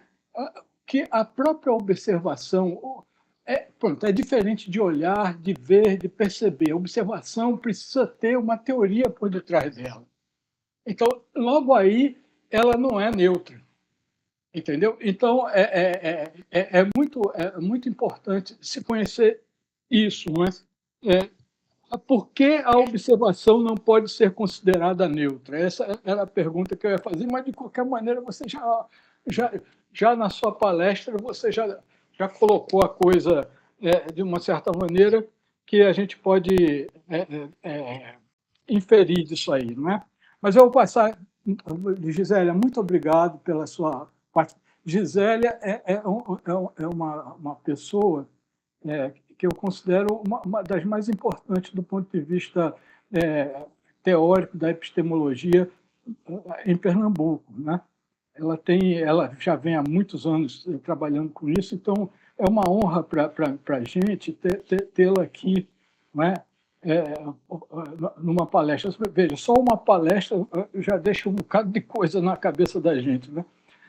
E eu quero sempre deixar, antes de terminar, o convite já para o outro ano, entendeu? Mas eu vou passar para a Érica, viu? Muito obrigado, viu, Gisélia? Nada, obrigado, digo eu, Raul. Obrigada, professora Gisélia. É a terceira vez que assisto a palestra da professora Gisélia. Cada vez surgem novas perguntas, novas inquietudes, novos conhecimentos. Muito obrigada por essa palestra maravilhosa. Tenho duas perguntas para a senhora e depois começamos com as perguntas dos alunos. Professora, a senhora trouxe vários pontos importantes que acredito para quem está agora começando no mestrado e no doutorado sejam tão importantes. Que a senhora trouxe o método científico e traz esse passo a passo do que precisa esse aluno, que a senhora trouxe a curiosidade, o conhecimento prévio, a senhora trouxe que precisa ter essa leitura desses artigos de revisão, desses artigos originais, para formular essa pergunta de investigação, depois formular essa hipótese e depois começar com o processo de recoleção de dados, desses resultados e, por fim, essa discussão e conclusões. Então, acho tão importante a palestra que a senhora traz, porque às vezes o aluno se sente perdido, não sabe por onde começar e por onde terminar. E a senhora traz todo esse passo a passo que o aluno precisa para formar esse projeto e, por último, ter um resultado que vai ser uma dissertação ou a tese. E também algo tão interessante que a senhora falou, e que tem esse desespero normal, natural dos alunos, que é o desespero da prática. E a senhora traz que não existe prática isolada da teoria. Também é algo tão importante. Então, reforçar para que já somos formados, mas também para quem se está formando, que, de fato, a prática vai junto dessa teoria, e não vão isoladas, não estão separadas. E aí surgiu uma pergunta para a senhora, se a pesquisa científica precisa de uma base sólida para poder ser robusta, como a inteligência artificial pode influenciar na pesquisa científica? Se a enfraquece ou também contribui para que ela seja mais robusta? Obrigada, Érica, pela pergunta, de uma forma simples. As ferramentas de inteligência artificial, primeiro, eu não gosto quando a gente diz assim, inteligência artificial, vamos botar inteligência assim, entre aspas ou entre itálico, né? Porque quem tem inteligência são os humanos. A máquina ainda não chegou lá. Ela está lá, ela é treinada em algoritmos a partir de informações que são fornecidas por humanos. E se entrar um viés no início, o resultado final que sai lá é de má qualidade. Mas voltando para a sua pergunta. Eu vejo essas ferramentas de inteligência artificial como ferramentas. São meios que você pode usar. Quando eu fiz doutorado e quando eu fiz mestrado, há um tempão atrás, para fazer um resumo da literatura, era uma coisa de louco. Claro que hoje você senta num lugar com ar-condicionado, bota o computador no colo, acessa as bases, pega as informações, organiza, né? Antes a gente fazia umas fichinhas, fazendo o resumo do artigo. Ela é uma ferramenta. Agora, a partir do humano, no momento que o humano delegar para uma ferramenta o pensar, o refletir, né? O resultado não vai ser bom. Mas se você usa como ferramenta, agora isso vai ser um aprendizado, porque está tudo tão rápido, que a maioria, vamos dizer, dos docentes que fazem parte da pós-graduação, muitos deles ainda veio do período analógico, né? Não está nesse dialógico. Então, a gente não teve esse aprendizado. Vai ter que aprender, né? Os mais jovens não, já foram alfabetizados dessa forma, para eles vai ficar muito mais fácil. Mas, para mim, é isso, tem que usar como ferramenta. E usar com inteligência. Então, isso só o humano pode fazer, não é? Agora, delegar para a inteligência artificial escrever, como eu sei que está acontecendo já, alguns professores de graduação e pós-graduação, eu acho que a pessoa está fazendo pesquisa, mas está no lugar errado. Né? Porque ela vai perder a beleza do que é a criação humana, essa cultura científica, que é uma coisa que a gente saiba, os outros animais, mesmo mais próximos de nós, né, os bonobos, eles não criam teorias, eles não criam explicações, eles estão ali. Então, a gente vai perder o que há de humano na gente se começar a usar em excesso. Mas como ferramenta, em vários momentos, ajudar numa análise, ajudar numa triagem de testes para analisar dados, tudo. Isso já vem sendo feito e vai ser feito cada vez mais, né? Obrigada pela sua resposta, professora. E a segunda pergunta que eu tenho para a senhora também trouxe como exemplos o Doha, e falou que no início o interesse do Doha era justamente essa desnutrição intrauterina e a repercussão que teria na vida adulta com as doenças crônicas não transmissíveis. Mas também a senhora trouxe que agora o interesse tem mudado, e mais esse interesse está voltado para a epigenética. Por que esse interesse tem mudado ao longo do tempo? Olha, eu acho que é a robustez da explicação. Como o conceito inicial ele foi ancorado na biologia do desenvolvimento, não é? Então, nesses anos, o entendimento do desenvolvimento humano, ele foi... Antes botava natureza e ambiente quase como se fossem antagônicos. Hoje não, você não explica nenhum fenômeno se não for analisando essa interação entre natureza e ambiente, não é? É tanto que hoje, vamos dizer, o olhar ecológico, hoje se fala até na saúde planetária, não é? Porque não existe como você estar dissociado do seu ambiente. E também depois que foi se desvendando, não é? Que a gente fica muito atrás do porquê, né? A explicação. E a gente ainda traz aqui no hard a coisa meio mecanicista, né? Tanto que a gente fala no mecanismo, né? Então, quando a epigenética também começou, em algumas situações, a mostrar alguns mecanismos do qual o ambiente deixa a sua influência lá na forma do gene se expressar, isso foi ganhando, como se diz, uma credibilidade. Agora, ainda tem muito. Para mim, assim, Raul não vai gostar de eu dizer isso, não, mas eu acho que o Dohad, a gente ainda está ali, meio na vida fetal, sabe? Ainda, se for um recém-nascido, é um recém-nascidozinho ali que precisa de muito cuidado, porque vão surgindo cada vez mais perguntas mais complexas, e para estudar você tem que sair do campo puramente biológico. Você tem que ir para essa interação mais com a questão ecológica do meio, né? Então, precisa...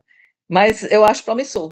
É uma tradição de pesquisa na linguagem de Laudan, ou um programa de pesquisa progressivo na linguagem de Lakatos, que tem dado muitos frutos, né? Tem respondido perguntas e ainda outras perguntas vão surgindo, ele tem capacidade de responder. Então, é um programa progressivo. Deixa eu dizer a Gisele que eu discordo dela, não concordo inteiramente, viu, Gisele? E, inclusive, eu sou uma das pessoas que, por exemplo, eu trago Josué de Castro para mostrar os primórdios do pensamento. Uhum. Josué de Castro é simplesmente a transdisciplinaridade, ele nem conhecia esse termo. Entendeu? Então, eu concordo inteiramente com o que você está dizendo. E vou dizer mais, realmente nós estamos ainda no início do que o Dohad pode dar enquanto uma espécie de paradigma, né? Entendeu? Vai vir aí, por exemplo, a questão... outro dia eu estava discutindo sobre isso. A questão, por exemplo, do racismo. Sim. A questão da genética populacional, sabe? Isso, do ponto de vista do Doherty, vai trazer muita coisa diferente do que a gente pensa, né? O grande problema é que isso está numa elite da ciência, entendeu? Inclusive da própria ciência, viu? Eu não estou falando nem na elite do mundo, mas já está começando. Eu concordo inteiramente com você. Não pense que eu discordo, não, que eu concordo. Tem um outro livro de Jabonka. Não, eu quis só brincar com você, te provocar. Eu sei que você tem um pensamento interdisciplinar. Tem um livro de Eva Jabonka que se chama Hereditariedade em 4 Dimensões, que é a genética, epigenética, a comportamental e a simbólica, não é? Então, a gente está engateando nessas que ainda tem uma raiz mais biológica, genética e epigenética, né? Quando chega na comportamental e na simbólica, né? A linguagem, né? A criança nasce, mas já está no hard uma estrutura, né? Como é que essa estrutura é colocada lá? Mas aí é motivo, tem muita gente para perguntar. Deixa essa conversa para depois. Tá Vamos bom, lá. querida. Muito obrigada, professora, pela resposta. Vamos passar com Samantha. Samantha, por gentileza, pode fazer sua pergunta. Olá. Amanda, abre a câmera. Eu gosto de ver quem está perguntando. Vamos lá, Fernanda. Pronto. Espero que a conexão colabore. Boa tarde, professora. Obrigada pela palestra. É um assunto interessantíssimo. Me fez lembrar do início da graduação, que eu cheguei a ter um contato com a teoria, o estudo, né, de Karl Popper e Thomas Kuhn também. Esse termo falseabilidade, eu trouxe assim comigo, muito interessante. E antes de fazer minha pergunta, eu queria fazer um comentário. Esse aspecto da ciência, eu acredito que os outros colegas que estão aqui presentes, né, eles talvez também tenham, conforme a senhora foi falando, também se voltaram à jornada de cada um no fazer ciência, né, a compreensão de cada um sobre essa jornada individual e ao mesmo tempo coletiva, né, impossível fazer ciência sozinho. E é justamente isso, né, essa importância do coletivo, né, e dessa interdisciplinariedade. E eu falando da minha perspectiva, assim, agora, nesse exato momento, minha formação é em psicologia, e eu estou entre um nutricionista e entre um farmacêutico. Os meus colegas e amigos Marcos e Jaci, que também estão presentes aqui. E, além disso, no meu dia a dia, eu também convivo com outros profissionais da educação física, fisioterapeutas, médicos. Então, a gente tem um espaço muito rico de compartilhar, né, esse pensamento científico. Eu chego com dúvidas do meu ponto de vista, né, enquanto psicóloga, desenvolvendo minha dissertação, e aí eles me ajudam a compreender algumas coisas, me fazem ter dúvidas sobre coisas que eu achava que já tinha essa certeza, né? E é essa parte do erro e da dúvida no fazer científico, né, que ao invés de serem entendidos como inimigos, né, são até aliados, né, de fazer avançar esse conhecimento. E eu estou tentando entender, de fato, isso no meu fazer científico, de compreender que isso é que me constrói enquanto pesquisadora. Mas, partindo para a pergunta, no momento que a senhora mencionou o Doherty, você falou sobre, além de um conceito, hoje ser uma teoria. E aí eu gostaria que a senhora falasse mais sobre o que diferencia um conceito de uma teoria e se existe essa espécie de ordem natural de, conforme um conceito engrandece, ele passa a ser encarado como uma teoria. Veja, eu acho que uma disciplina bem importante em toda a área de conhecimento é a de história. Quando a gente, né, eu digo que em relação ao Doherty, eu fui privilegiada, porque eu me formei em medicina em 1973. As primeiras publicações do síndrome do fenótipo econômico surgiram no final de 1970. Então, eu fui, ao longo do tempo, lendo, né? E como lá o Zubel, eu fui colando aqui, nos pontos de ancoragem, aquele novo conhecimento. Para quem, vamos dizer, uma pessoa que chega agora e quer se apropriar do Dohad, se vier conversar comigo, eu digo, lê um pouquinho sobre a história, para você entender como é que um conceito, hoje ele se transformou numa família de teorias. Porque os primeiros trabalhos que foram feitos lá pelos ingleses, né? E depois teve também aquele da fome holandesa, mas os primeiros dos ingleses era quase como uma correlação, um estudo de correlação, era estudo epidemiológico de correlação. Eles começaram a observar que adultos com obesidade, com comorbidade, tinham uma frequência maior do que no grupo controle de retardo de crescimento intrauterino. Como o tempo de vida, né, da pessoa, 40, 50, 60 anos, é muito curto, não, essa mudança não pode ser por uma alteração genética, porque o relógio biológico é bem lento. Para ter uma mutação, para isso, precisa de muito tempo. Então, isso deve ser alguma alteração no fenótipo, ou seja, na expressão dos genes, né? Então, o conceito da origem desenvolvimentista, da saúde e da doença, ele começou a germinar na cabeça daqueles pesquisadores. E, no início, era um conceito. Eles conversavam entre eles e, baseado nesse conhecimento, foram lá. Aí, os estudos foram se somando. Aí se viu, não precisava ter retardo de crescimento intrauterino. A resposta preditiva, né? Por que é que, então, tinha um risco lá de excesso de peso?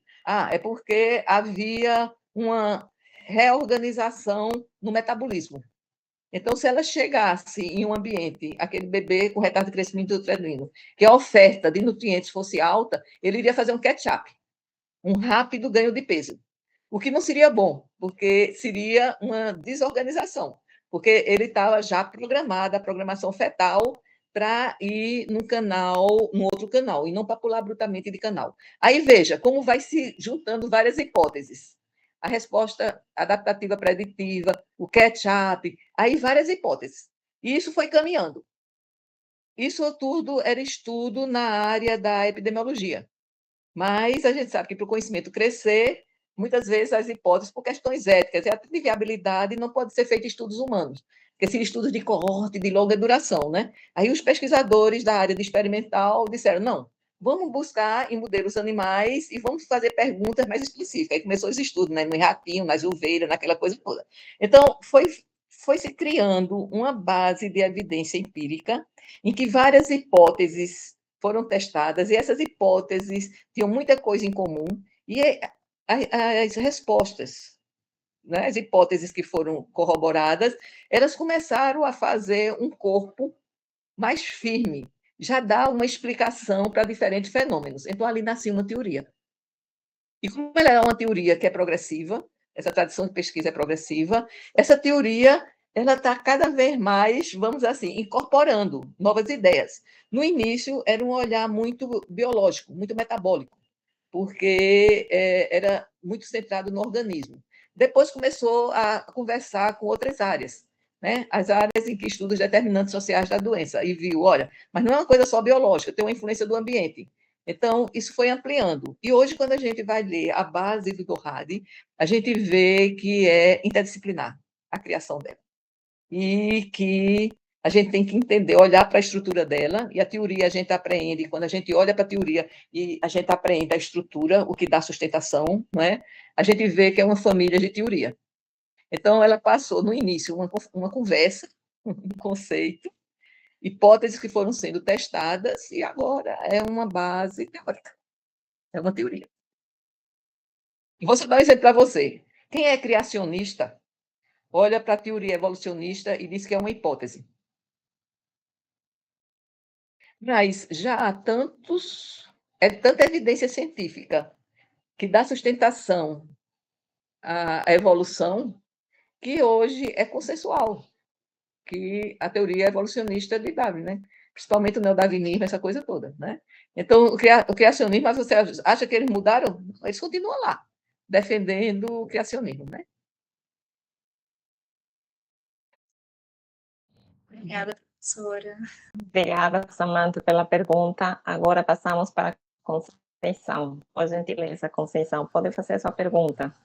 Obrigada, Érica. Boa tarde, gente. Vocês me escutam, só para tirar dúvida.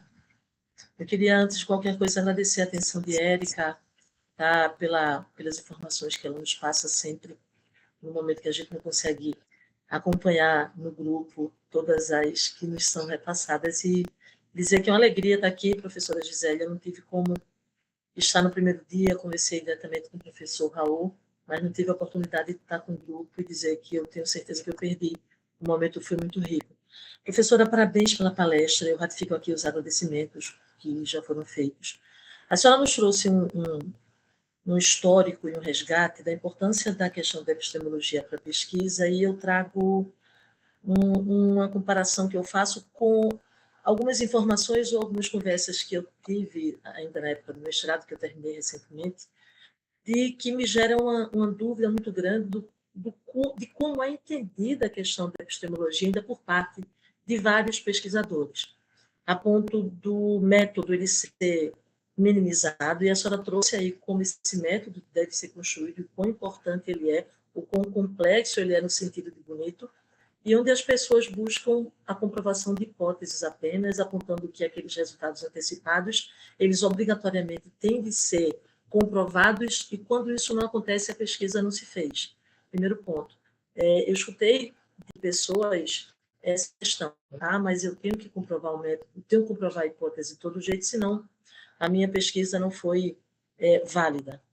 O segundo ponto é sobre a questão da diversidade. A senhora trouxe a questão da importância também de grupos se unirem a grupos, que haja esse diálogo, mas atualmente a gente vive numa diversidade social, numa diversidade de gênero, numa diversidade cultural, religiosa, e o quão isso é importante para produzir ciência, considerando que se tem olhares distintos à luz da sua própria realidade.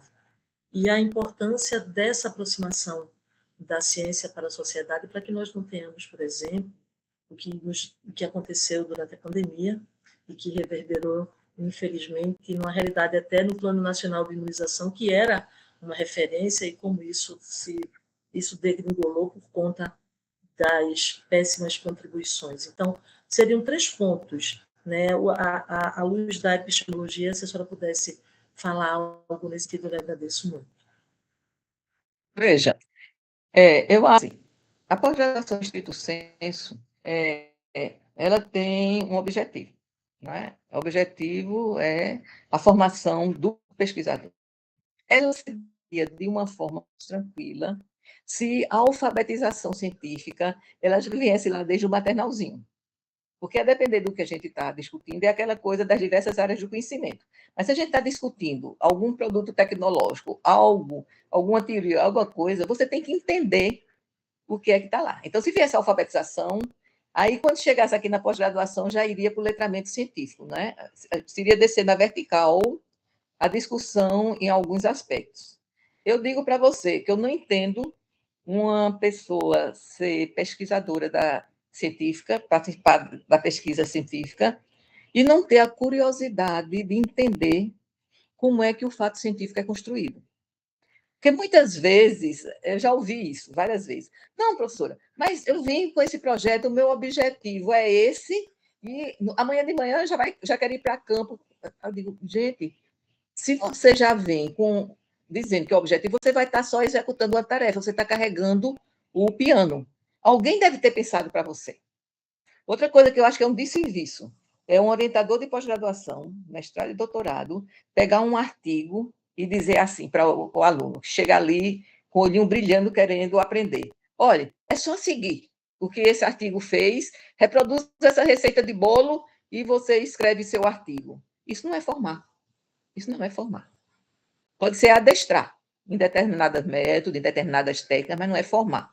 Porque a pesquisa exige pensar, exige usar a ferramenta intelectual, exige fazer escolhas. E como é que a pessoa vai fazer escolhas sem saber por que está fazendo aquelas escolhas? Então, isso é a capacidade de crítica. Eu acho que uma disciplina que pincela a epistemologia e uma disciplina forte de metodologia científica, ela é o que dá sustentação à formação do pesquisador. A questão dos métodos e técnicas, você vai até discutir mais com o seu orientador e nos seminários de pesquisa e com as pessoas da sua área, do seu grupo de pesquisa, que vai lá. mas o conteúdo da metodologia científica está na mesma sala. Eu já tive uma vez lá na saúde da criança e do adolescente um arqueólogo na disciplina de metodologia científica. Eu achei ótimo. Antes eu dava uma disciplina lá no PPGIT, inovação terapêutica, tinha jornalista, tinha economista, tinha várias disciplinas, eu achava ótimo, porque metodologia científica dá para você as ferramentas que independem da sua área de conhecimento. Quando vai para a método, mas você precisa do conhecimento da metodologia científica para fazer as suas escolhas em relação aos métodos e técnicas de pesquisa. Aí eu vejo isso como fundamental, é o que dá autonomia. Porque eu acho que o mais importante, no final do doutorado, eu sempre passava da banca, avaliava a tese, mas eu dizia, olha, o mais importante é o processo, é como chegou aqui e como saiu. Não é? Tem tese que não dá um artigo A da CAPES, e tem artigo A da CAPES que não é uma tese, porque é muito diferente uma tese de um artigo. A tese é um documento fundamental para a estruturação. Então, o aluno que faz uma tese, e faz uma tese bem feita, ele fica com a cabeça arrumada. A partir daí, diante de qualquer desafio, a cabeça, mas ele se organiza. Não é? Por isso que eu fui, durante o período do tempo, por inocência, por ignorância, eu até defendi a apresentação da tese sob a forma de artigos, mas depois, quando eu comecei a ler mais, a me apropriar mais do que é o fazer científico, eu passei a votar contra. É tanto que lá na pós-graduação Saúde da Criança, durante o tempo era artigo científico, e eu até participei da proposta no início. Mas aí, depois de algum tempo, eu trouxe o assunto à discussão e fui contra. Aí, como fizeram? Você era a favor? Claro, eu não estou parada no tempo. Eu li mais, eu refleti. E a conclusão que eu chego é que se você realmente quer formar um pesquisador, você precisa dar a ele a chance de escrever, de estruturar uma boa tese. Porque ele fazendo isso, daí para frente... Se eu esqueci da outra pergunta, Conceição, me perdoa, que eu falo demais, aí já fui me perdendo.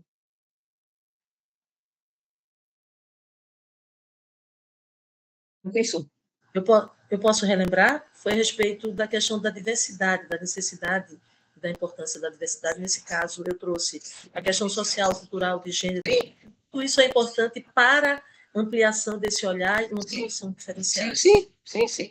Você não pode ficar dentro da sua caixinha.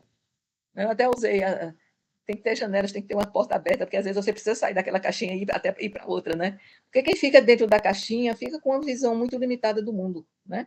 E na ciência, quanto mais oportunidade você tem de se apropriar, de aprender com as opcionalidades, isso só faz você...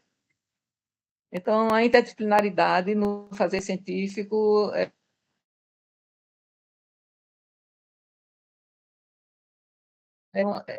cada vez mais próxima com os resultados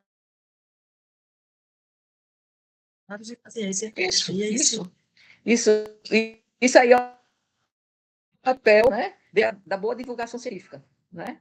E tem que ter pessoas bem formadas, né, jornalistas, que tenham uma boa base sobre como fazer científico, porque ele vai ser o intermediário. Tem cientistas que são excelentes divulgadores da ciência. Sendo Gleisi não precisa ninguém intermediar. Ele mesmo, o livro dele é treinado de ciência, né? Físico teórico que fala com a população. Mas tem outros que a linguagem hermética tem que ser transformada para aquele público-alvo de forma querida. Então, é uma responsabilidade de todos, né? E a imprensa tem uma responsabilidade também muito grande nisso. A universidade tem, né? Porque a divulgação científica é extremamente importante. Se ela não for feita com qualidade, ela pode também criar problemas. Obrigada, professora. Obrigada, Conceição, pela sua pergunta. Agora passamos para Josafá. Por gentileza, poder fazer sua pergunta. Olá, professora Gisélia, professor Raul, boa tarde, Érica. Coisa boa estar com vocês aqui, aprendendo bastante. Voltar a Karl Popper é algo sempre muito gratificante. E eu estava observando e me veio várias ideias aqui, vários pensamentos, né? Anotando aqui algumas questões, mas eu acho que a principal seria que, por exemplo, se nós supomos que para Karl Popper, ciência nunca poderia provar que uma teoria é verdadeira, mas apenas tentar demonstrar que ela ainda não foi provada falsa, a falsificabilidade, né? nós poderíamos dizer que o conhecimento científico é apenas uma coleção de erros que ainda estão por acontecer. E aí entra uma outra questão, né? Será que isso não causaria instabilidade para o pesquisador? E qual seria, digamos assim, a senhora que tem muito tempo aí de pesquisa e tudo mais, qual é a atitude esperada de um pesquisador que vê que sua teoria, ainda que incipiente, ainda que no início, ela possivelmente no amanhã, por exemplo, abrindo um parênteses com a ideia de inteligência artificial, possivelmente amanhã ela já vai ser falseada, digamos assim, né? E aí é necessário uma conduta do pesquisador. Então, enfim, foi uma mistureba de coisas, né? Mas eu acho que deu para entender. Deixa eu tentar botar uma certa linha de raciocínio. Lakatos, quando chamava o falsificacionismo de Popper de ingênuo, é porque ele já teve a percepção ali que a análise que Popper fazia para demarcar, ela estava centrada em cima do teste de hipóteses. E você derrubar uma hipótese, se você já tem um núcleo firme, que é consensuado, você não derruba a teoria. Então, Popper, ele derruba o olho na postagem da hipótese, perguntas específicas. Já para você analisar se uma teoria é robusta, se ela é progressiva, você tem que ter mais um olhar histórico e ver se desde o nascimento dela, as perguntas que ela respondeu, perguntas que foram, ela ainda teve capacidade de responder. Então, se ela é progressista, né? Às vezes, a teoria vai dando filhos, incorpora primos, às vezes até os enteados, né? E aí, o que se analisa historicamente é isso. Por isso que eu gosto quando se chama, como Lakatos, programa de pesquisa, e principalmente Laudan, que chama tradição de pesquisa. Porque quando ele fala tradição de pesquisa, já vem mostrando que há algo que é consensuado, esse núcleo duro. Quando esse núcleo duro, ele racha, ele quebra, aí na linguagem de Kuhn é o que houve uma revolução científica. Porque aquela forma de olhar, de explicar aquele problema, ele já não é aceito pelo conjunto de pesquisadores da área que aquilo seja a melhor explicação. Então, há uma mudança de visão. Usa-se muito a explicação do óculos. Você passa a olhar para o mesmo fenômeno, mas com outro óculos, não é? Então, essa substituição de teorias, isso é possível de ser feita. Isso é que dá a beleza da ciência. Porque uma vez perguntaram a Popper o que era que ele considerava importante no fazer científico, ele tinha a capacidade de crítica. Então, quem faz ciência, ele tem capacidade, de, através do diálogo, através disso tudo, de analisar e ver. Olha, essa explicação que a gente está dando, ela está mostrando que não dá lá. Dá para a gente ainda reorganizar aqui, mantendo esse núcleo forte, através de outras testagens de hipótese que vão robustecer esse núcleo forte. Dá para a gente continuar nessa tradição de pesquisa ou não? Olha, a explicação do papel da Terra de Aristóteles e de Copérnico não tinha como. Eram incomensuráveis. Porque um dizia que a Terra estava parada e o Sol rodava em torno. O outro vem e diz, não, a Terra é que gira em torno do Sol. São incomensuráveis essas duas visões. Por isso que se chama uma revolução copernicana. O evolucionismo e o criacionismo também são incomensuráveis. Né? Você não é criacionista e evolucionista ao mesmo tempo. Né? Porque aí... Mas o que aconteceu com o evolucionismo? Ao longo do tempo, foram se somando tantas evidências empíricas que a capacidade de afiliar mais pessoas a esse tipo de pensamento foi muito maior do que o criacionismo. Né? Imagina, quem baseia-se no livro histórico, né? O Antigo Testamento da Bíblia, chegava no século XIX e dizia que tinha 7.000 ou 8.000 anos o aparecimento do homem na Terra. Hoje em dia, quem pode sustentar uma afirmação dessa, né? Mas a gente entende que no contexto do livro histórico, sem todo o conhecimento, as pessoas que escreveram lá isso, É porque eu fui fazendo a soma das gerações e chegou a essa data, né? Então, Josafá, eu não vejo assim. Se você disser assim, às vezes a ciência toma uns caminhos meio lá e chega a gente classificar que foi um erro da interpretação, isso acontece. Mas o que é que acontece na ciência? Ela se redireciona, né? E ela procura sempre encontrar, vamos dizer, chegar ao maior grau de certeza possível. 100%? Não vai chegar nunca. Quem sabe, eu gosto de dar um exemplo para os alunos, dizendo assim, é mais ou menos como se fosse sabe aquele brinquedo de criança quando ela está começando a andar? Que a gente amarra uma caixinha e vai puxando. Toda vez que a criança vai pegar a caixinha, a gente puxa para ela andar mais. É mais ou menos o que a natureza faz com a gente. A ciência acha que já está explicando totalmente aquilo, aí aparece uma anomalia e a pessoa, eita, a gente ainda está na fase embrionária do conhecimento. Muito obrigado, professora. Obrigada, Josafá, pela sua pergunta. Vou passar para a Érica, porque a Érica estava na fila, só que a conexão dela caiu e voltou. Érica, pode fazer sua pergunta.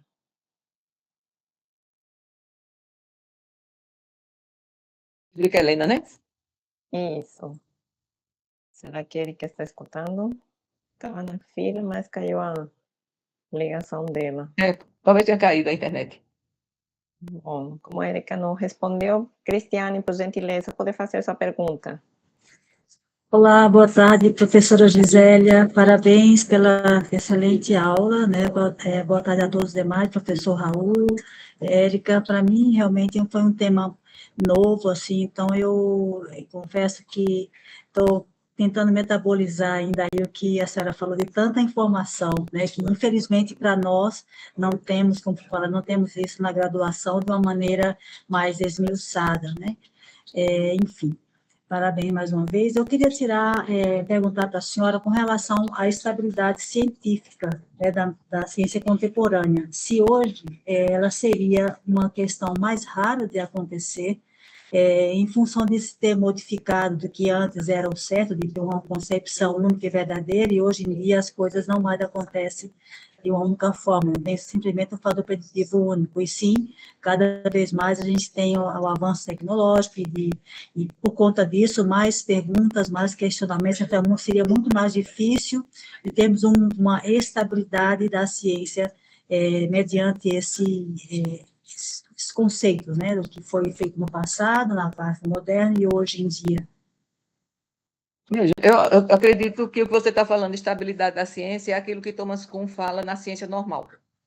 A ciência normal é quando existe assim um consenso entre os pesquisadores daquele campo do conhecimento em relação à explicação para aqueles fenômenos, e que também existe um consenso das perguntas que estão a ser respondidas, como se fosse a montagem de um quebra-cabeça.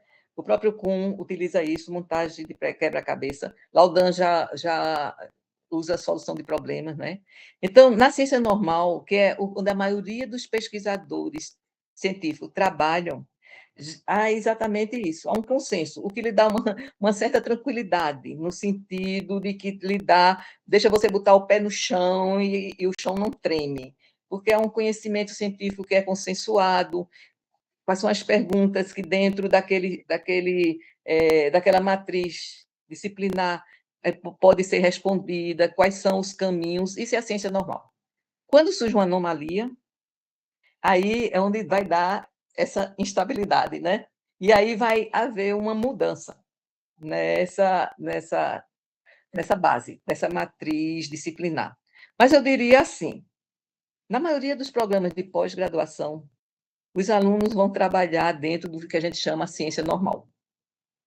Geralmente, quem está trabalhando nessas áreas de instabilidade são os cientistas, né, que estão alargando o campo de conhecimento, e às vezes até criando campos de conhecimentos novos, né? Então, se isso pode lhe tranquilizar, eu não sei qual é a sua pergunta de pesquisa, mas provavelmente ela vai se encaixar na ciência normal. Você vai ter uma boa leitura de artigo de revisão, vai se apropriar, vai ler os originais, vai ter métodos e técnicas de pesquisa que já foram utilizados por outros pesquisadores, porque você está aqui numa fase de formação em pesquisa. Então, quando está nessa fase de formação, também não pode estar num terreno muito estável, senão isso vai criar muita angústia, né? Por isso que a maioria trabalha dentro, vamos dizer, usando a linguagem mais antiga, mas que é a mais ouvida, né, popularmente, debaixo do guarda-chuva, debaixo de um paradigma. Mas a ciência cresce assim. Poxa, se nada tivesse mudado, a gente ainda achava que a Terra estava parada, né? Então, a beleza da ciência é isso. É surgir desafios e ela vai, novas explicações, vai criando, né, os seus filhos diletos, que são os produtos tecnológicos, né? As técnicas para pesquisar, né? E aí ela vai, é um campo de atuação humana que a gente tem que respeitar. Eu queria só agradecer a presença, Gisele, de Tadeu Pinheiro, que está aqui presente. Deu? Isso. E a doutora Suzana.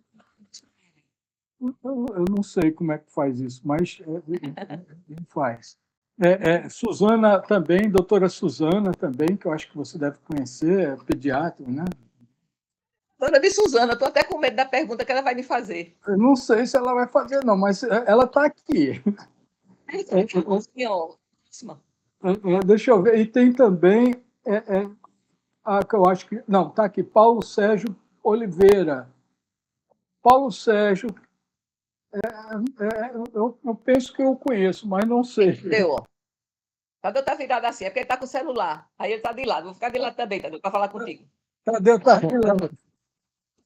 Oi, Tadeu, tudo bom? Bom. Viu? Cheguei atrasado.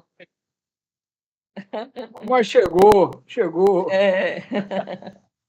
Tá bom, gente, vou passar para a Érica novamente. Obrigada, Cristiane, pela sua pergunta. Agora passamos com Susana Maria, por gentileza. Pode fazer a sua pergunta. Eu gostaria de agradecer ao professor Raul por ter me convidado para assistir essa palestra, porque a professora Gisele, sempre é um prazer, né, ouvi-la, enriquece muito meu conhecimento. E eu estou até aqui, relaxando com a palestra dela. Não é estressante, é maravilhoso, né, esse momento. E a minha pergunta é, você disse que já fala de biologia, genética, comportamento e emoção, né, a parte emocional. E eu acho que isso aí seria vários pontos de vista de um mesmo problema. Há uma outra forma que ela aborda, sem ser os pontos de vista do mesmo problema? Veja, Eva Jabonka, ela é da área da biomedicina, não é? Então, esse livro dela é um livro de divulgação científica. E é um livro, assim, é um livro escrito, leve, cheio de desenhozinhos. Aí ela vai mostrando, quem vai fazendo, contando uma história, não é? Que quando você pensa em hereditariedade, não pode pensar só na hereditariedade genética. Isso é uma parte, né? Mas aí vai mostrando coisas que são complementares e que conversam, né? Por exemplo, através do chamado mecanismo epigenético, você já consegue responder algumas perguntas. Aí ela lança, e a hereditariedade comportamental? E a simbólica? Aí vai falar sobre a questão da linguagem. Aí a ciência ainda está na marca quase zero, né? Para poder entender como é que isso se dá. Você é pediatra como eu e sabe que, às vezes, os pais, os avós chegam assim para um menino de 5, 6 meses e fica admirado, porque se de repente cair na frente dele um celular, ele já vai com o dedinho e já vai passando a tela. Esse menino como é inteligente. Essa aprendizagem, como foi que aconteceu, né? Você já leu, que eu lhe emprestei esse livro, que foi o de Sheldrake, né? E que ele fala algumas coisas que, na época que ele começou a falar isso, lá na década de 1980, todo mundo achava que ele era doidinho.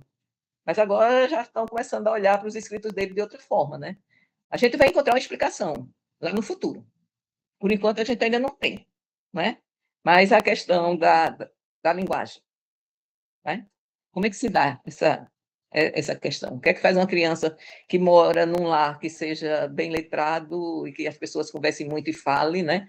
Quando chega com 2, 3 anos, ela já está com um arsenal de palavras e de conceitos que as pessoas às vezes se espantam, né? Vai depender do ambiente que ela nasceu, de quem ela se originou, né? Aquela coisa toda.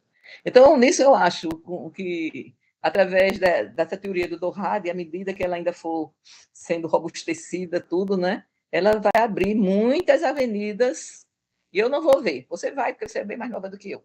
Você ainda vai ver muita coisa, mas eu não vou ver, não. Gisele, Olha, Suzana, veja, vocês que são Eu orientandas, acredito estão fazendo aí, é um exemplo de uma ex-orientanda que eu consegui fazer uma boa relação com ela. Para você ver como ela foi simpática comigo, porque tem aluno que não quer nem ouvir falar no orientador, mas Suzana não, estou brincando com ela. Gisele, Suzana é filha da minha colega Fernanda Sim, Randolph, que e é Anísio. e de Aldísio também. Anísio não, Mas- Anísio. Aldísio. Mas que eu estou falando isso porque nós dois gostávamos de poesia lá no laboratório. A gente escreveu poesia junto, eu com a mãe dela, viu? Sim. Aí gostava de escrever. E também gostava também de se balançar numa rede aí. Se você for na praia. Sou filha de cearense. Então, não foi Recife mesmo, estou em casa. Mas essa questão de relacionamento professor, né, orientador e estudante, depende do quão você leva a sério a sua pesquisa, né? E o seu doutorado, o seu mestrado, seja lá o que você estiver fazendo. E eu me lembro que uma vez eu ia entrar na sala falar com a Gisele, e um aluno que estava saindo disse: "Tu vai levar um esporro", porque eu entrei lá queimado e ela me deu um esporro. Aí eu disse: "Não foi porque você entrou queimado, porque eu também estou queimada, mas porque tu não fizeste teu trabalho". Então, ele tinha tomado sol, mas não tinha feito o trabalho dele, mas eu tinha tomado sol e tinha feito o meu trabalho. Então, na verdade, essa é com que você leva o seu curso, né, de graduação, seja lá qual for. Mas, bem, gente, vocês não sabem o prazer que eu tenho de dizer que eu fui orientada pela professora Gisélia, o quanto eu aprendi nessa época aqui, porque ela foi minha professora desde a época de graduação, mas o doutorado foi, assim, a chave de ouro, né, foi a cereja do bolo do que aconteceu no meu relacionamento com ela no tempo todo de formação, né, que agora eu sou professora também, e vocês têm que abusar do conhecimento dela para aprender bastante, porque é um momento mágico, né? Todas as pessoas que foram orientadas, que agora são professoras comigo, que foram orientadas por ela, dizem que é uma coisa espetacular. E eu tenho a dizer a vocês que foi espetacular comigo esse momento. Obrigada. Obrigada, professora Susana, muito obrigada. É mesmo um privilégio, viu? É um privilégio ser amigo também, não é? A gente, Gisélia trabalhou durante muito tempo na Pós-Nutri, quando eu estava lá, né? Também fomos colegas juntos. E temos a mania de gostar de ler livro. Ela muito mais do que eu, viu? O povo Teu, Raul. Qual é? Essa sua veia poética, você praticamente um texto para a gente. Imagina essa produção. Eu gosto. A gente, eu não sei onde é que está, viu, Gisélia, mas eu escrevi livros com Fernanda, sabe? A gente tinha livros que tinham só essas editoras que ninguém compra o livro, né? Eu já desisti de querer vender meu livro, que ninguém compra. Mas eu fazia junto com ela, era um prazer muito grande, né? Ela, outra pessoa que vai fazer uma palestra aqui que ninguém perca, que é médico também, é o Wilson Freire. Sim. Wilson na UPE. Ele está lá na UPE, mas ele formou-se aqui com a gente, viu? Ele foi monitor com o doutor Anaíde. Esse povo tudinho vem do doutor Anaíde. Estou brincando. Érica, quem é que está? Marco Antônio aqui, na fila. Eu acho que é o último. Marcos, por gentileza, pode fazer uma pergunta. São 6 horas, vai cair já. Eita. Vai, Marcos.